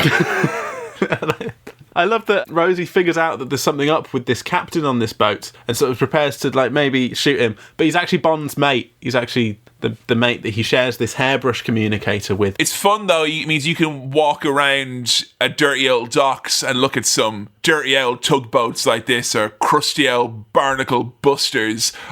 We've had a lot of chat about bust up car names like Jalopy and Lemon and whatnot. Bust up boat names. I don't know if there's any bust up boat names. Like, that's an old steam tube clunk ass. One of what's those. a schooner? A schooner is just a type of boat. It's just a type of boat. It's like a hooker, basically. But I wonder if you go by some of them old rust bucket of bolts, if they are full of spy shit too. Well, maybe. I like to imagine now. I'm going to go down the docks sometime, have a think. Now, if we had any reason to suspect that Rosie was not who she says she is, Karanga is chatting to Solitaire and being like, Rosie is more efficient than we expected. You said that so fast, it sounded like you were saying Kerrang, like Mr. Kerrang. Kerrang magazine has got a little article. Mr. Kerrang is the guy with the brown paper bag. He's there. Classic Bond villain, Mr. Kerrang. Sorry. Karanga is there chatting to Solitaire. Kerrang and Scuzz are having a lovely chat. And Q was there too! You have nothing to fear from me, Mr. Bond. I'm simply your enemy. Dad jokes for dads. Oh, wonderful stuff. But the main villain Karango is like, look, Rosie is more efficient than we thought, establishing that she is actually one of the baddies. Yeah. And so, and he's like, oh, what's the tarot card saying? Solitaire, what's it saying? And she pulls out the lover's card, but she pretends it was the death card because she doesn't want to reveal that there's some sweet love happening. Yeah, she is thinking about JB, and she's not in the market for sportswear. That's all I'm saying.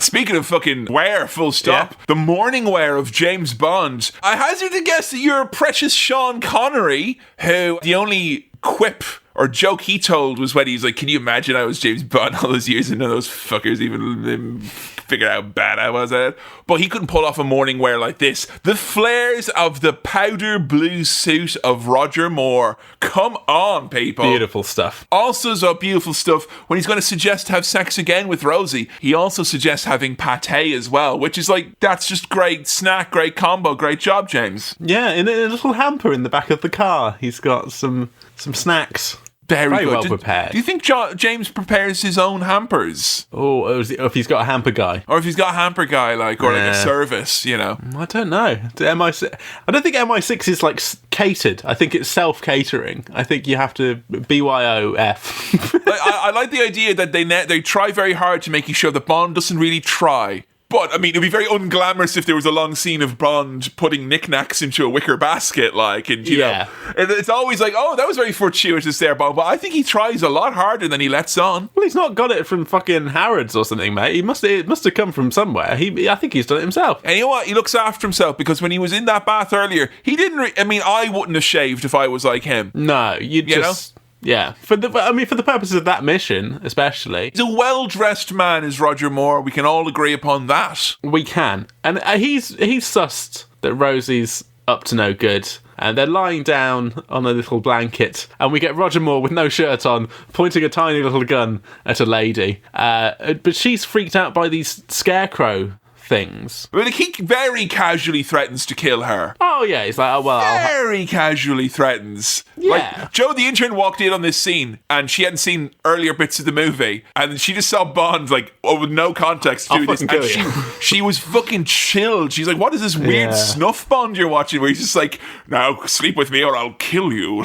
He's very, very scary Bond. He's more like, tell me what's going on here. And she's like, I'll be killed. She's like, well, I will also kill you. So he cocks the gun when she gasps. If you cock a gun in response to a gasp, you're a bad man. So when he's doing that, right, the Live and Let Die music is creeping in. And as it's coming in, and Rosie's gasping and he's pointing the gun, he says, make your choice. But he says it in the rhythm of Live and Let Die. He goes, make your choice. And it's got the da-da-da. They must have edited that perfectly. So it goes, make your choice. No, what happened is before that scene, they said, here, Roger, do you want to listen to the new track that some band called Paul McCartney and the Wings have made? And do you want to have a listen to that? And he goes, oh, yes, that sounds very good, please. And he listens to it, and then it's in his head. And then later on, he gets the bit where it's da-da-da. And like, if I podcasted an hour earlier, I would have been like, and we're back, Sam, initial gut reactions. Yeah, I wouldn't have, though, if I waited an hour, didn't I? Yeah, you had a cool-down period. Rosie's off. She's running away. This voodoo head scarecrow thing with cameras and a gun mouth shoots her. She's been shot. She's dead, right? And Bond, the next thing we see of Bond after Rosie, who he got on with, had, a lovely evening with, was quite attached to, it seemed. The next thing we see of Bond is him fucking paragliding while smoking a cigar. Very casually. A woman's died, but he brushes it off. He's just having a nice... Is it paragliding or hang gliding? He's basically attached to a kite. I said he was stogie kiting, which is what I thought the name of that particular activity is, but it is very sad to see, that Rosie very cruelly was just cut down like that in the prime of her life, killed by a coconut scarecrow. In the heart of this island. Not a great death for that character, is it? To be, No, but it is a great scarecrow, and I won't be throwing away my coconut husks anytime soon this Halloween. It's scary. A great scene here is James, he's on the paraglider, hang glider thing, coming down, and just very gently comes up behind a guard and punts him in the head. As he's very gentle. Kicks him off a cliff. I want to do that in a video game. So funny. Like, you know what I think? I've gotten so many tweets from when we've done the Bond vote, and it's inevitable, as we said at the start, that I'm going to get hundreds of tweets until this episode is out of people saying, why is this not on it, why is that on it, why is this not on it. But I would say a good 30% of the tweets that I've gotten are from people who've just been saying From Russia with Love was a really great James Bond video game that gets overlooked a lot, because if you GoldenEye, classic and all that, but From Russia with Love I think tried a bit harder to make you feel like James Bond, but it was making you feel like Connery, wasn't it? And I'd love there to be an exquisitely accurate Roger Moore James Bond video game where it's all like karate chops and sailing on a kite and things like that, quip generators, etc. That kick felt so satisfying, to just gently drift behind someone, just boop, off. It was like, if you ever played the game Worms? Yes. If you managed to knock someone off a cliff with just the finger poke. And you get that. Boop, and they just hang on. That, it was like that level of satisfaction. Just gently scoop up behind him. Boop, off you go, off a cliff. Wonderful stuff.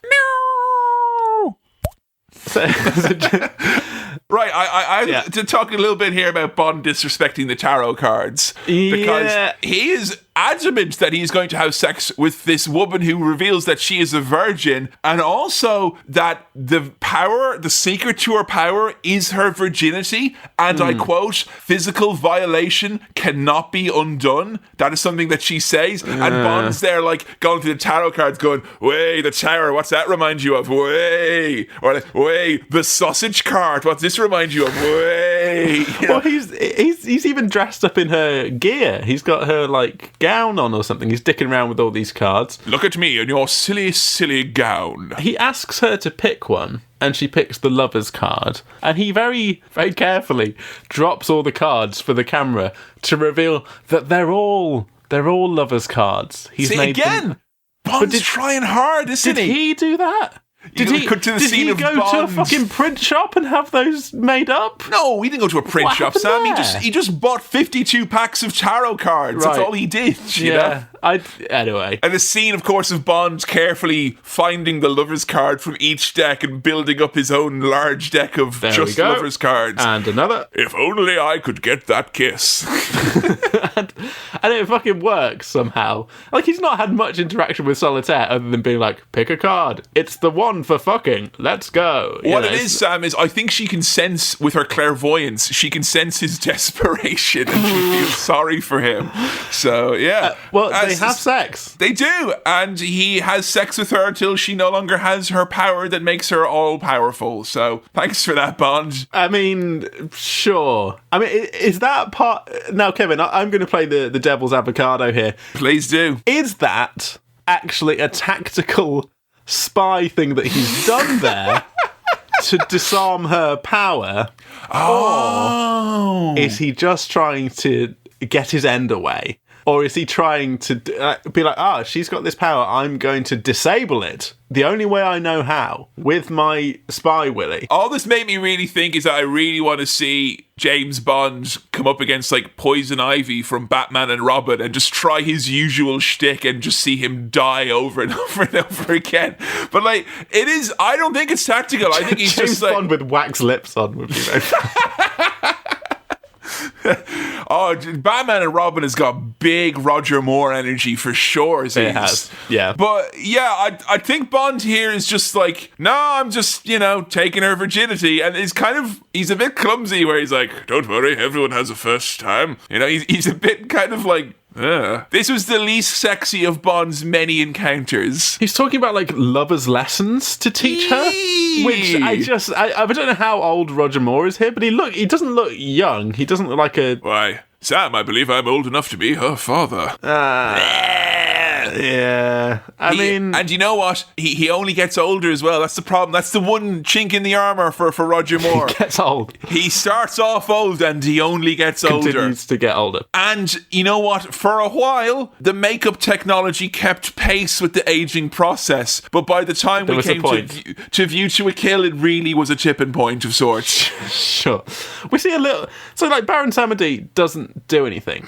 He has a good old laugh. He's hanging out in a graveyard playing a little flute. Woo-hoo. That is also a radio for communicating and saying, Bond's up to no good. They are kind of... They do the little they show you of Baron Samedi. They want you to be sure that you know that he is part of this. Like they say, we have the heroin trade that we're doing here, and it's all kept in place by all these parts of our operation. The most important of which is the voodoo influence from Baron Samedi. And I'm not sure if they're saying like Scooby Doo wise, as you would think here. He's got a fucking secret flute that he can talk into. That's like, we're doing this voodoo nonsense to scare the locals away so we can grow heroin. Or if they're saying no, he literally has a magical hole that allows us, with his voodoo powers and also his microtechnology, to have all this heroin grown. The problem with Roger Moore Bond and all the quips and lines and stuff is when you said secret flute, I pictured Roger Moore a bit, I've got a secret flute that's it's just... The secret flute's the willy in my trousers.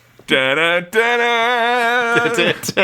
does one quip about like no point in going in half cocked when they're about to have sex, like, and then he turns around and he's like, I'm just saying that my cock isn't like, I've not had an accident or anything, it's a full it's an entire willy.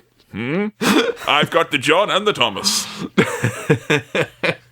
I just look. We need to expect kind of that Bond grossness. But do you know what? The more you talk about gross Bond, the more you talk about gross Bond, I just imagine a group of horrible men with pints going, when someone breaks a glass. What a lad! It's James Bond. If you break a glass, amazing. No! Bond and Solitaire, they're running away. Following the coconuts. Yes, getting lover's lesson number 4. Follow the coconuts. That's one of the lover's lessons that I have to teach you. They're running away. They get shot at in a field by a helicopter. And in order to get away, we would expect James Bond, if he's going to commandeer a vehicle, we'd think one of his Aston Martins, a fancy sports car. But not a bus. Oh, no. Not a double-decker bus is what we get here from James Bond. It's full of surprises, this film. Yeah, more like live and let ride, am I right? Because he rides hard in this double-decker bus bike chase, which I enjoyed a lot. Mainly as well because I spotted quite a few Pepsi ads on this island where they were. It was a Pepsi island, not a Coke island. It was interesting that they had heroin and Pepsi, but no Coke. 2 deeply addictive substances. Not directly comparable, that's not what I'm saying. And I mean, Bond's come across a bit of a thing here, where he's seen all this, this heroin being produced. And I remember when I first moved to this country, it was an epidemic. I saw there were these poppies, everywhere. And I was going up screaming, these are all on heroin! Every last one of them. And sure, I went up to the city hall and there was reeds of them. High as a feckin' kite they were. And no one turned a blind eye. And then they were at me to do it as well. Go on now, you have a bit of this. No thanks, I'll be grand. Sure, I'd have a jigger of rum on a weekend and that'd do me. And of course, James Bond manages to do some very fancy driving with this bus. He spins it around. We get police bikes flying everywhere. I tell you, this feels a bit like a bloody a busman's holiday for James Bond, doesn't it? Because he's actually driving a bus. What does that mean, a busman's holiday? It means you'd doing work on holiday, or you're somewhere. Are the busmen and are the bus folk, the buslings, are they expected to work on their holiday? Shall we find out what busman's holiday means? I was asking you. You're meant to know this stuff. I said it, and I think I sort of know what it means, but I'm going to find out. Busman's holiday, a holiday or form of recreation that involves doing the same thing that one does at work. Oh, okay. If you were Kevin, let's go on a holiday, but I took you to a podcasting camp, and you had to do loads of podcasting. Oh, I see. Yeah, you'd be like, this is this is a bit of a busman's holiday. I'm recording. That's what I do at work. Here's one I really need to know. Things. And I've only heard it up here now in Manchester way. Yeah. I didn't hear it back down further south where we used to live. But a Barney, he's having a bit of a Barney in there. I thought I was just hearing people say Mardy, which we've asked about before on this. But a Barney, which is different. A Barney is kind of like a sort of angry temper tantrum almost. So it's like a less racist Paddy, is that what it is? Yeah. Similar zone, a Barney, yeah. I like when it's high Irish immigration population that Manchester kind of pivoted there. I like that. A little bit of a swing of the hips. Good job. It's having a Barney. Hey, a low bridge sign. He's in a double-decker bus. What's going to happen? What? Just shaves the top of the bus off. I think you mean, Sam, that he removed the caramel. That's a double-decker joke. That's good, that. In this. That's good, that. And you know what? It's been like years since I've had one. Like, I had nougat written down, question mark. You know, is the crisp there? No, it's at the bottom. You need that for sturdiness. It's one of those jokes that I will admit I didn't laugh at, but I appreciated the craft of. Thank you. No, that is good, that. Bravo. It's not so much like a joke as like a bit of carpenter's work where you don't laugh at it because it's rude. You just kind of like check and you kind of admire it a little bit, like, you know? I would say if those types of jokes were all you did, I would say not a comedian, a humorist. Oh, man. Oh, I was really worried the other day about being downgraded from comedian to humorist, but you make me feel okay about it now. That's all right. There's a real craft to it. You know, you can see it's artisan comedy that you like. And a walnut finish as well. I mean, come on, every joke has got that. Back to New Orleans, where he gets picked up at the airport by the evil taxi man, and James gets captured again. He gets captured almost as many times as he gets betrayed, and almost as many times as he has sex in this movie, which is a lot. So I just thought he's captured right at the airport in the taxi. Taxi driver locks him in, and then takes him to another airport, I think, or another. Like, because then they go to the bit where they've got a plane. Does the taxi driver just take him round the back of the airport to a different airport bit, or is this a separate airport? One of the airstrips. I've never thought about the geography of this scene. Like, where are they going from and to? They're going from the airport to the airport. Confusing as well, because when they were in the boat, and he was like, take us to New Orleans, and he was like, it'd be faster if we go to Tampa. I'm like, oh, wait, they do go to Florida later. And I'm like, wait, but now they're going to New Orleans first, so we go Harlem, New Orleans, Harlem Island, New Orleans, and then Florida. Like, we go... Bond is like Game of Thrones season 7 here. He's fucking everywhere and in between for no good reason. Yeah, it's a little bit confusing. And Solitaire turns on him. No! When you know, all the baddies are like, we've got you, and she whacks him, like, oh, James, you're going to go skydiving, mate. They're going to chuck you out of a plane. Because all these baddies, they don't just want to shoot someone or stab them. They want to do a big dramatic death. And I think that's their You can appreciate the artistic flair in that, though, right? Yeah, sure. You know? I mean, they're humorists in terms of the deaths that they want to produce. They've got to have some real care into it. You can't just shoot a man. You've got to throw him out of a plane. Push came to shove and you just like, no escape, and you managed to somehow be in this position where you had mentally accepted that you were going to die right at this exact moment. Like, if they were like, we're going to kill you, right, and it's kind of like thuggish type of like, oh, they're going to get me. It's not like, oh, we're going to, have a nice dignified death. And like, would you kind of insist on like, would you throw me out of a plane or give me a little bit of something, like a bit of flair here, you know? I'd say throw me out of a plane, but give me a skateboard. Because Kevin, what if I land it? You know, what exactly. if I actually land it? You'd unlock all sorts. I could just be spinning around the whole time. I'd be like, oh, Tony Hawk, 900? Take this. 9,000, mate. I've been spinning like nobody's business. If you landed that, the franchise would come back, Sam. That's what would basically, it would literally resurrect it. It would make all Tony Hawk rides functional. That's how sick it would be. I was just saying, if you throw me out of an airplane, give me concrete shoes, just because, like, you know. Oh, so you go through a bit. Yeah, and also as well, maybe later on someone's going to be sleeping with the fishes and they can't, and they just have a nice swim instead because of the altruist Kevin Mahan. I see what you're saying. Yeah, I mean, maybe if I knew I was going to die and there was the option for a sort of not fun death, but I mean, I wouldn't mind leaving a splat behind. Is all I'm saying, though. You know. Yeah. I love funny noises. I love a mess, you know? So maybe that would be a good legacy to have. At least he died in an interesting way. Oh, but don't have it be like, oh, right, we'll drop you out of a plane, Kevin, but then all your loved ones have to scoop you up. No. That's a start to end service here. That's implied. Yeah, and you scoop me. Yeah, you scoop me. You're not putting my family and friends through that after you threw me out of a plane at my request. No way. I'm not sure this situation's ever going to come up, but if it does, I'm now prepared. I now know what I want. I feel we've probably got at least one or two legal types who listen to this who've got like a rolling document for us with all of our requests. Yes.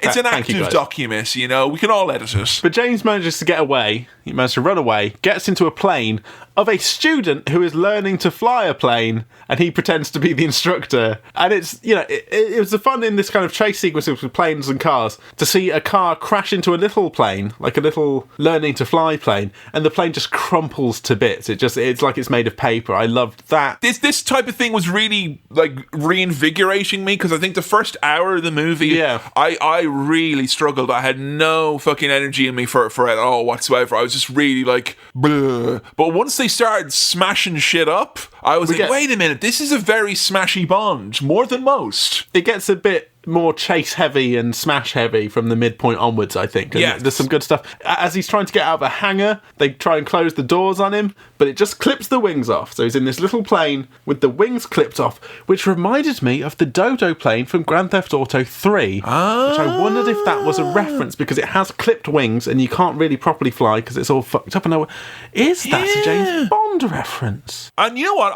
Am I wrong? It could be Scarface, The World Is Yours, but I'm sure one of the Grand Theft Auto games had the Axl Rose and Axl Guns N' Roses Rose version of Live and Let Die on it. So that again is I think it did. Another little bit of a wink and a nod, a bit of a how's your father? How about that? But the phrase there, wings off, I mean, that's pretty much like what they said when it's like, sorry, wings are off. It's going to be Paul McCartney, and then in a much smaller font. And we were thinking, you know, when you have an old operating system and you boot it up in safe mode, and there's that small pixelated square, almost like not font at all, that's what we're going to write wings in, and people will think, what number is that beside Paul McCartney? But it'll be wings, and that's all you're good for, wings. So after that's how it went down, like. Yeah, that was the meeting. After those wings have been chopped up, you hear Bond's little mate, not his little mate, what's the guy in America who's just like on the phone all the time? It's the CIA. It's the CIA. He's like, oh, Mr. Bleeker, I know you can't just glue those wings back onto your plane, which I thought was a fun, like, someone has to deal with the calamity of Bond fucking things up. I just wish we got one scene where they were like, what's our man in America up to? You know, oh, he's breaking shit. What? You know, that type of a thing. A little bit of a callback here. James is back at the a different Fillet of Soul. Yeah, they're a chain restaurant. And he's offered a booth against the wall, but he asks for somewhere else. Because in his words, I once had a nasty turn in a booth. Because it spanned round. Oh yeah, it was awful, James. You turned around, you flirted with a sexy lady, then you killed a bunch of guys and got away scot-free. Oh, what an awful bit of business that was. Now, here's something interesting in terms of music, because there is a singer on stage at this restaurant. You know there is. And she is singing the Live and Let Die theme song. It's diegetic. So the theme from this film exists in the universe of this film. Does Paul McCartney and Wings exist? I guess so. But this song exists not promoting a film, but just it's just been written and it exists. I just like that. I like when the theme song shows up in real, performed by someone. I thought that was a nice touch. But what was even nicer touch was as he's sitting watching this woman on the stage singing, he just sinks down through a trapdoor into an underground lair again. And we get this time, thanks for dropping in, baby. It really reminded me of, I don't know if you ever watched The Prisoner. It's like one of my fave shows ever, and it just basically, it's a bit of spy business, and the rule of it is if they want to capture you, they will absolutely capture you. And I like that spirit was here, where, look, we've got loads of ways to get him. The toilet, if he goes in for a piss, we've got a big tube that'll come down. If he orders a sandwich, it's a really big sandwich that'll eat him, and we can just wheel him out the back, you know. We'll get him. Worst case scenario, we'll put him in a bin bag and hoist him in the back of a truck or something. We'll get him. Don't worry, we'll get him. We didn't get the famous order of dry martini. No.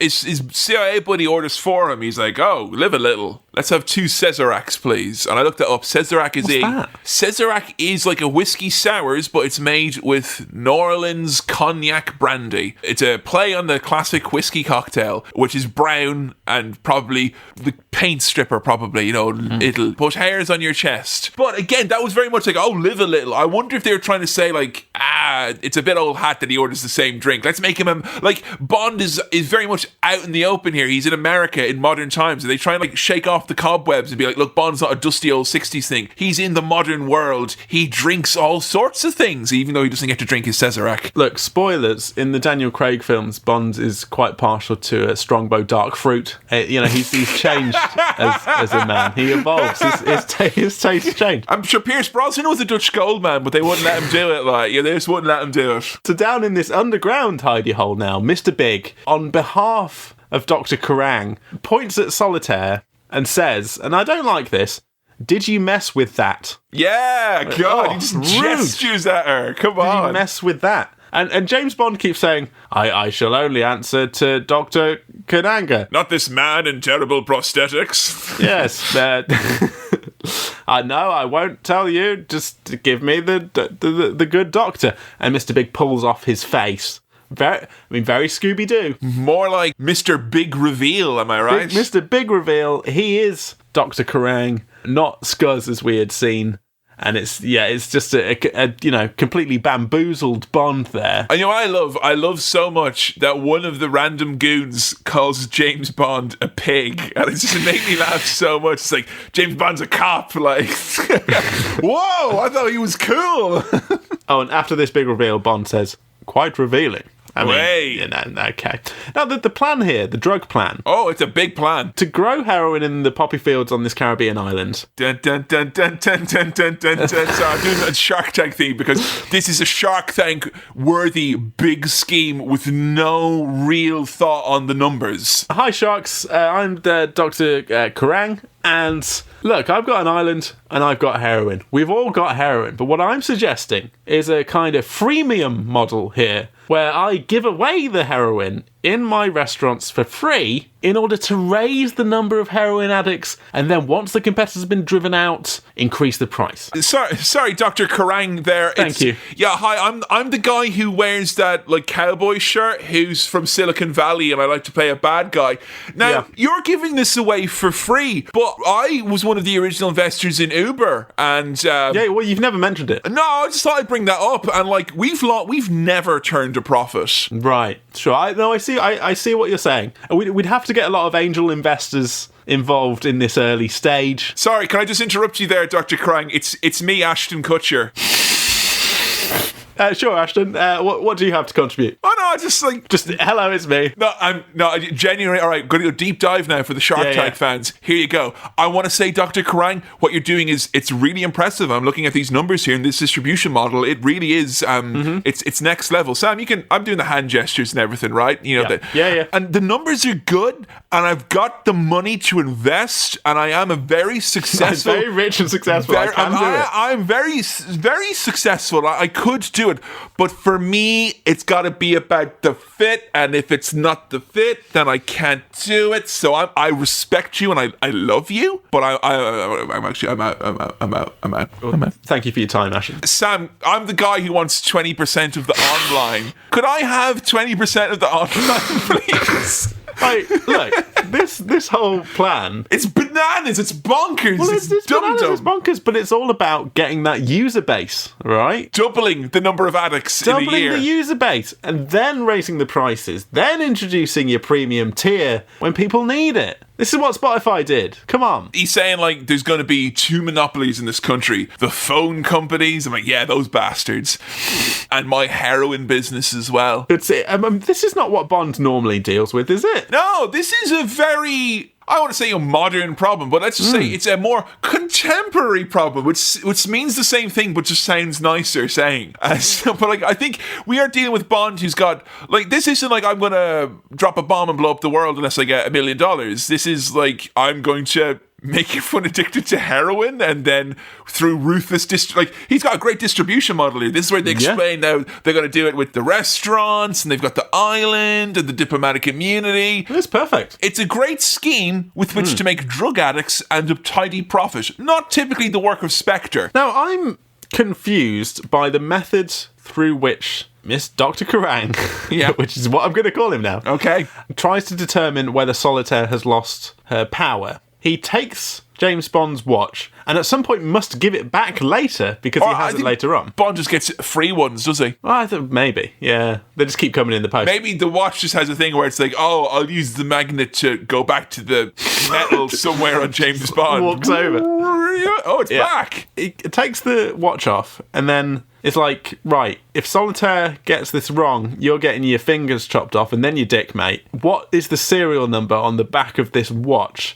Now, I don't know if the tarot card power encompasses that. The devil. Does she get the right answer? Or does she confirms that it's the right answer? Yeah, but afterwards he's like, nah, you're full of shit. That was like just a guess. Like your power is definitely gone because you had sex.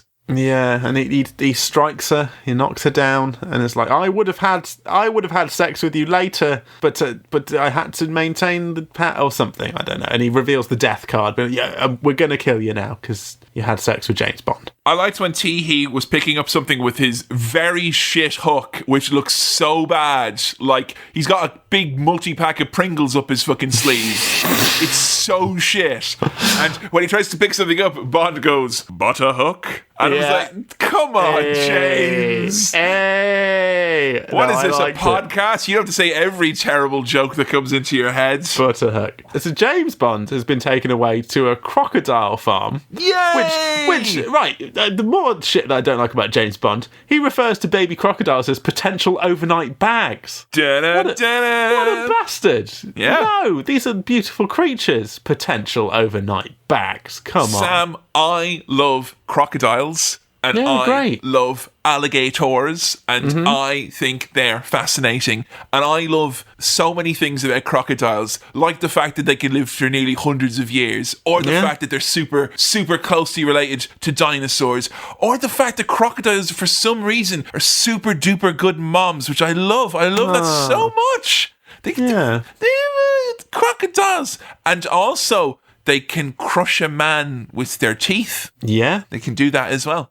Yeah. Unrelated, can swans fuck you up? I always hear that with their wings they can break your arm. No, like scientific guidance is a swan can break a man's arm, you know. Nah, I could take a swan. You reckon? Yeah. Look at this guy. He's couched to 5k and now he's off fighting swans. Like I'm not sure about crocodile, but if a swan came at me, game over for that swan. Like, my zoological advice when confronted with a crocodile would be to pretend to be a baby crocodile. Okay. That might work. Yeah? Yeah. What I didn't like here is that they were like, oh, they've got crocodiles and alligators here at the same time. And crocodiles, I mean, they're meant to be one's meant to be in fresh water, the other one's meant to be in salty water. And this is the kind of Joe Exotic approach to I'm just saying here, the water may be brackish, because they could be in the Everglades. Fine, but I just think it's less than ideal. Particularly when they're like, how many crocodiles you got here? And he's like, thousands. What? Jesus, yeah. All right there, Joe Blummin Exotic, is it? Yeah. Now, to be fair, the situation of James Bond on a little rock in like a pool of crocodiles, that feels very James Bond to me. Oh, that situation feels absolutely James Bond. He gets away by using them as fucking stepping stones. That's a puzzle in Sam and Max, the Hit the Road, the classic LucasArts point-and-click game where you had to, using mini golf, hit fish into a row so that they would line up and then you could just walk across them. Yeah. And then it's very James Bond. He fucks up the baddie's hideout/lab, pouring gasoline everywhere.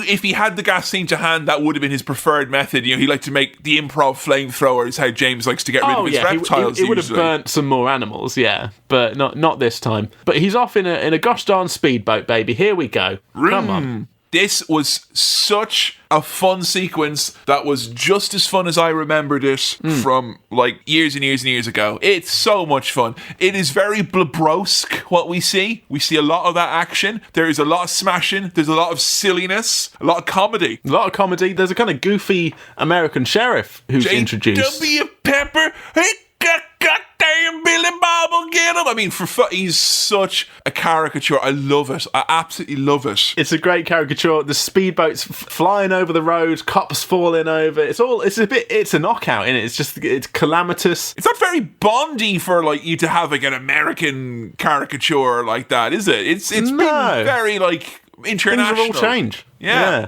He ends up in a posh person's garden. Boats on lawns. Boats and pools. Boats. Boats in the air. Now, I've noticed something about some of these older films with chase sequences and action sequences. They don't use music the whole time, or as much as I would expect. A lot of this is just silent in terms of score. It does ramp up towards the end. I was expecting the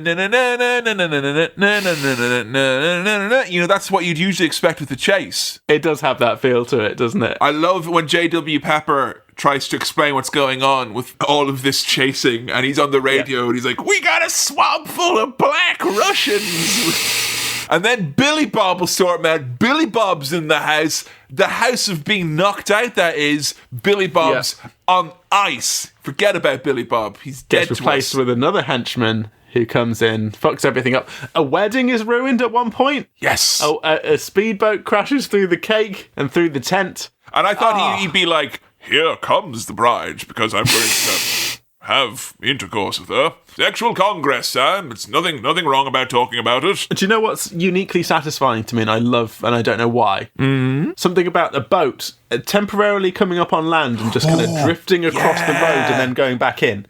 I think, because you can do that in some of the games, not to come back to Grand Theft Auto again, but that thing of coming out of a boat on land and just kind of scooching across the land for a bit and then dipping back into the water. Keeping her lit, like, you know? It feels good to kind of scratch across the land. It does, and you know what? Like, sometimes when you be out on the boat as well, you know, and you'd get tempted to do it a little bit, and I hate, that's why I don't go out boating with people who are all like highly strung, because I'd be like, come on, let's have a bit of a giggle, let's have a bit of fun, right? Let's just pop onto the dry land for a second. Like, oh no, it's gonna break the boat. Just have a bit of a giggle and a bit of a skid, nothing wrong with that. It's a good time. It's fun. We're having fun here. You do what you want with your boat then, yeah? Bond manages to dispose of all of his pursuers, including blowing one up. I can't even really remember how he did it. He throws stuff in someone's face, turns their boat around, adjusts their steering wheel, then they go into a thing and they explode. It's all fun, chase, bang, explosion. Bang. Yeah. That's what happens. Yes. J.W. Pepper, what are you, some kind of doomsday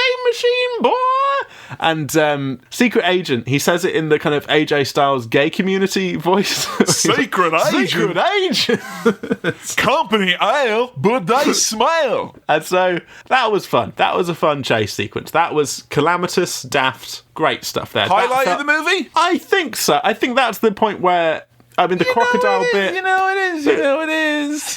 Things start to feel more Bond towards the end a bit, because we get that crocodile sequence, we get a big chase, we get speedboats. We're going to the underground base now. Yeah, an underground base. They're back on the island. Bond and his mate have got bombs. Solitaire is being brought out to be sacrificed. It's all going on. I love a bomb, or a mine, that is bright red and has a big ticking clock on it. Yes. That's classic mine that you don't want to be discovered. You just put this bright red thing with a clock on it in there. And it's the snake sacrifice thing that we saw from the start, but Bond's there with only 5 minutes until the bombs go off. There's serious, and I don't mean this in a good way, Resident Evil 5 vibes when you've got like all these like tribal people who are like, it's an outsider, and they're like, I've got a rope and I've got a torch. You stay with a gun. He kills so many unarmed people here. It's just like really... He shoots the place up. I love the weirdness of Baron Samedi when he comes out and he shoots him, and it's like a fucking hollowed out statue. It's like a dark side of the Force trick that he's pulled on him here. Everything about that sequence is great. Putting the hat on the tombstone, and then Baron Samedi comes out of the grave but he's made of fucking porcelain. What is going on here? How many of these are there? How did that happen? The poppy fields are blowing up. Bond manages to free Solitaire. Oh no, Bond! By burning all the poppies, you've made a giant heroin brown cloud, and now the world is going to be addicted. Heroin rain. Ah! Now, as great as Baron Samedi is, he's very quickly disposed of by Bond because he just Boba Fett, man, right? He shows up, he does a cool thing. He falls into the Sarlacc brackets coffin of snakes. Snake Coffin, yeah, which another great heavy metal band, Snake Coffin, yeah. And then Bond somehow knowingly taps on the gravestone and he sinks through the gravestone into the underground lair. Does he do that on purpose? Is he trying to get down into the lair? Does he know that's where it is? He figured out the puzzle, and I kind of feel like maybe it's the video games like From Russia with Love that did it, I think. I'm pretty sure that one that was like a sequel to GoldenEye but wasn't GoldenEye Nightfire, was that it? But I'm pretty sure every time he solved a puzzle it went da-na-na-na, and I would I've been doing that constantly for James Bond bits, but they don't do it at all in the movie. There's never a bit where it goes da-na-na-na. They do nothing but Live and Let Die, which is amazing commitment, and I don't know if all the Bonds do that where they commit to the motif of the theme like throughout the movie, that you don't hear that da, da, da, da, da, instead you hear whatever the theme is, because you don't hear. I don't know if it happens as much, but Live and Let Die, the theme is such a banger that they're making. You don't need the Bond theme except at the start. Don't need it much. No. But I would want to go back and record a special commentary where every time Bond does something good or tells a good quip. And it could be different because obviously when he solves a puzzle, it's like because it's impressive. But when he tells a funny joke, it's all right now. Now, Bond, they found his special shark gun. Oh, that's good. Good, he's got that. With compressed gas pellets. They found that. And they're like, what's this? And he's like, oh, it's compressed gas. A fucking hilarious scene of Dr. Kananga shooting a sofa with one of his henchmen on it, with Whisper on it. Yeah. And the sofa itself swells up, and he's like, oh god, and he topples over. Just proper funny slapstick comedy there of a sofa inflating with a man on it. Wonderful. It was excellent, and I liked how they gave us this moment of utter disarming silliness before the final, like, it's Bond versus the bad guy. We're going to dip you in some sharks. Yeah, he's got him hoisted up. He starts drawing on him with the knife. And I was like, what's he doing there? And then sure then I realise, shark sauce. They love that. He's put shark sauce on him. They can't resist the taste. But as he's being dipped in, it's also revealed that his watch is a circular saw, so he can free himself. And then he can use his magnetic watch, which we set up at the start, to get his compressed gas bullet back that was on the desk. And he kicks Whisper over into this like Elon Musk rescue tube. Mate, is that when you read his tweets and you say, get me out of here, put me one of those, huh? I was going to say he'd be a good Bond villain. He'd want you to think that. Nah. He'd want you to think that. He'd be a shit Bond villain. No, Mr. Bond, I expect you to pay attention to me. Final fight between the baddie and Bond here. Oh, this is my all-time favourite death in Bond. He's put the gas bullet pellet thing in Mr. Kananga's mouth, and we get the silliest shot of him inflating and bursting. And the quip, Kevin, the quip, I would like you to do it in Roger Moore's voice. Well, he always did have an inflated opinion of himself. Oh! Da-da-da-da. Da-da-da-da. Glorious. Again, thank you. One breath take that was there from Moore, you know? He always did have an inflated opinion of himself. You know what he does? He does the quips we couldn't have in any Arnold Schwarzenegger movie. Too many words. too many words. But this is for us. Actually, we're going to enjoy our cryptic crossword of quips today, actually, with all its syllables and hidden meanings. And so, hey, we're all set and done, right? Right? Right? Wrong.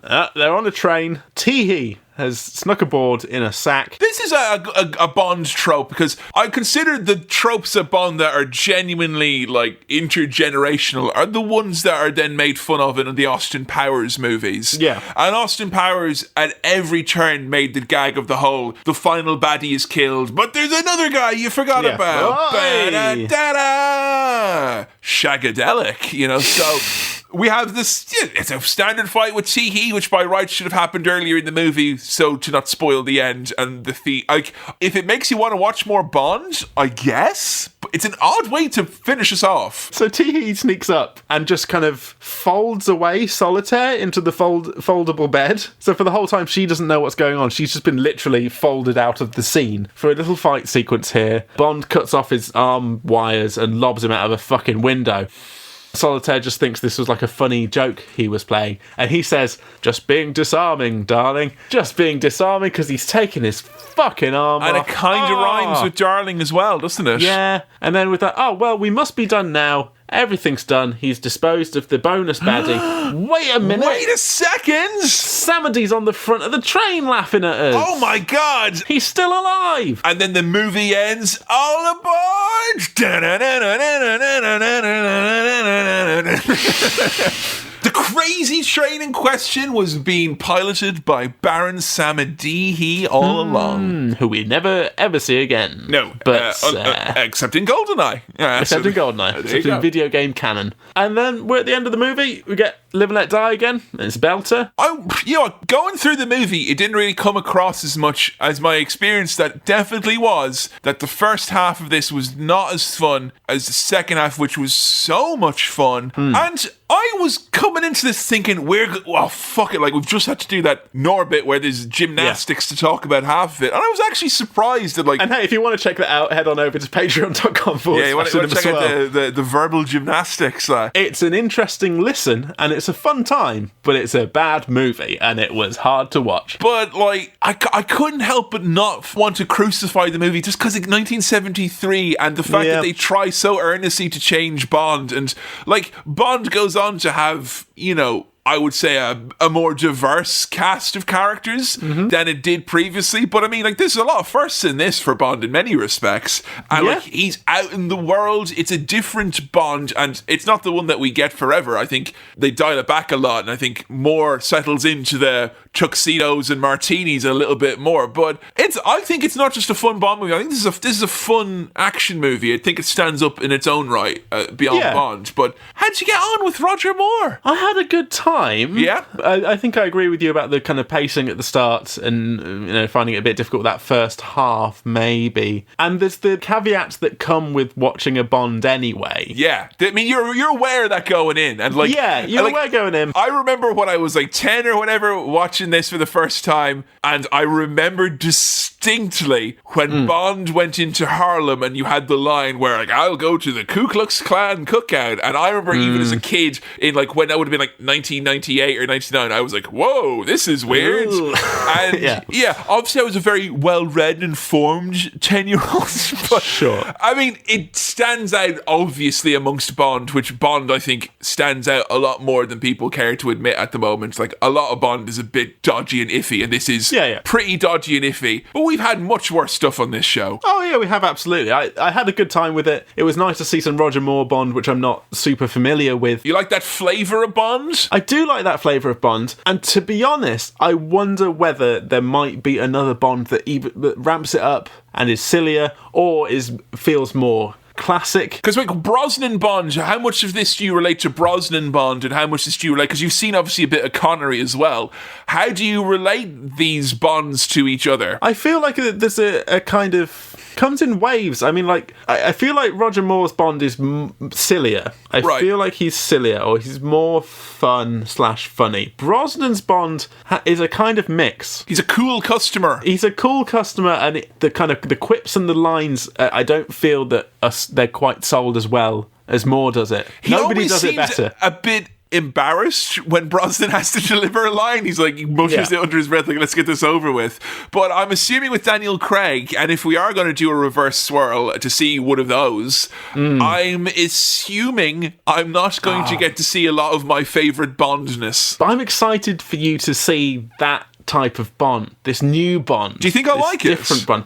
I don't know. I think so. Like maybe the Jason Bourne movies and a lot of the shaky cam spy stuff don't appeal to me. Like I don't like a lot of gritty stuff, but I don't know. I'm intrigued to see how it'll go down. I enjoyed the kind of campiness of this, and the music's great. Was it as silly as you thought it would be when you heard that? I mean, because you knew going in at least that it was going to be dealing with issues relating to Harlem and voodoo.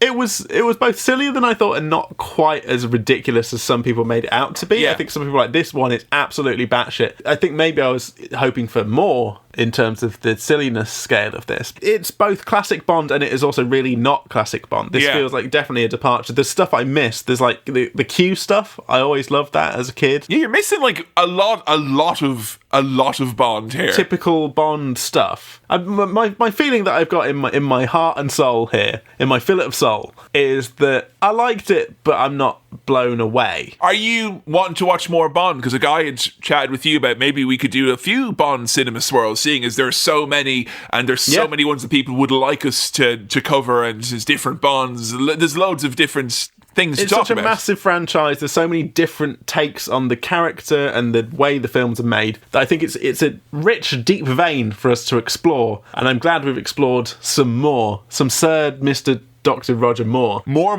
please. More, or more other Bond. More.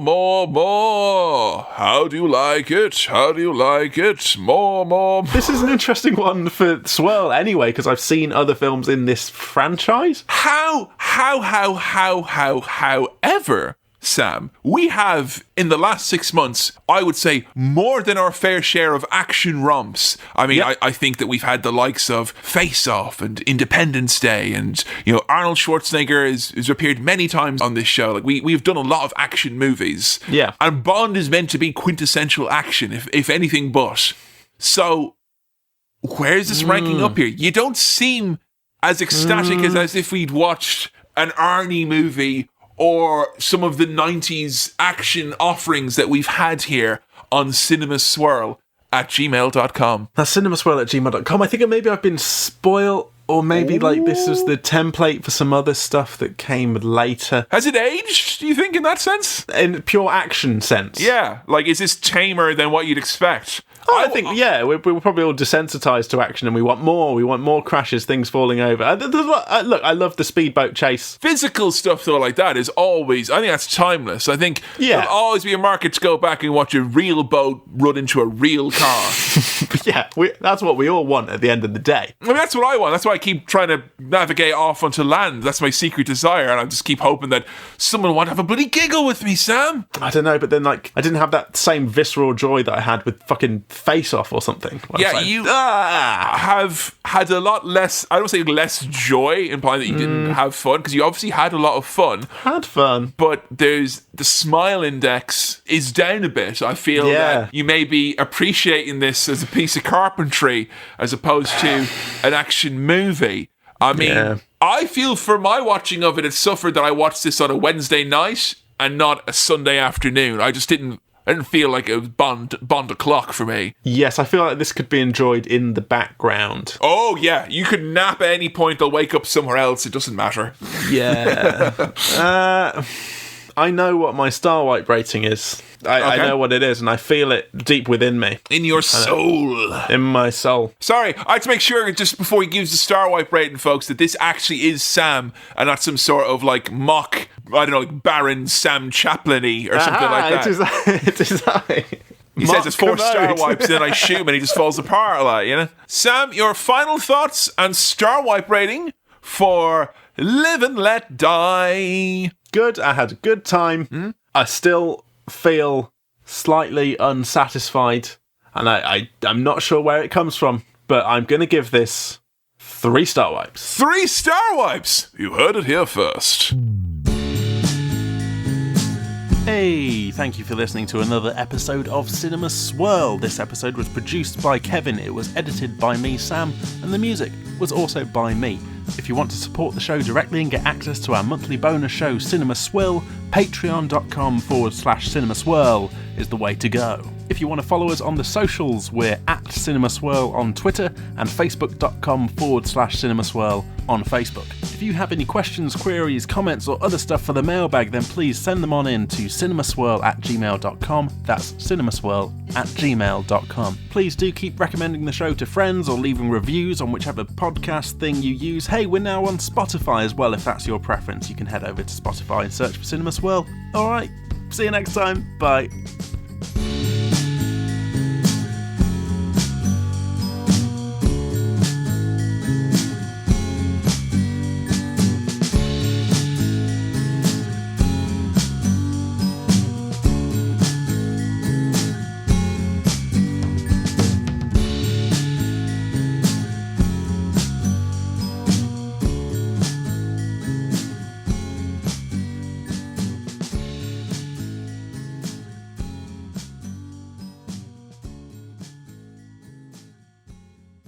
Sorry, Sam, I didn't want my battery to live and let die. Hey.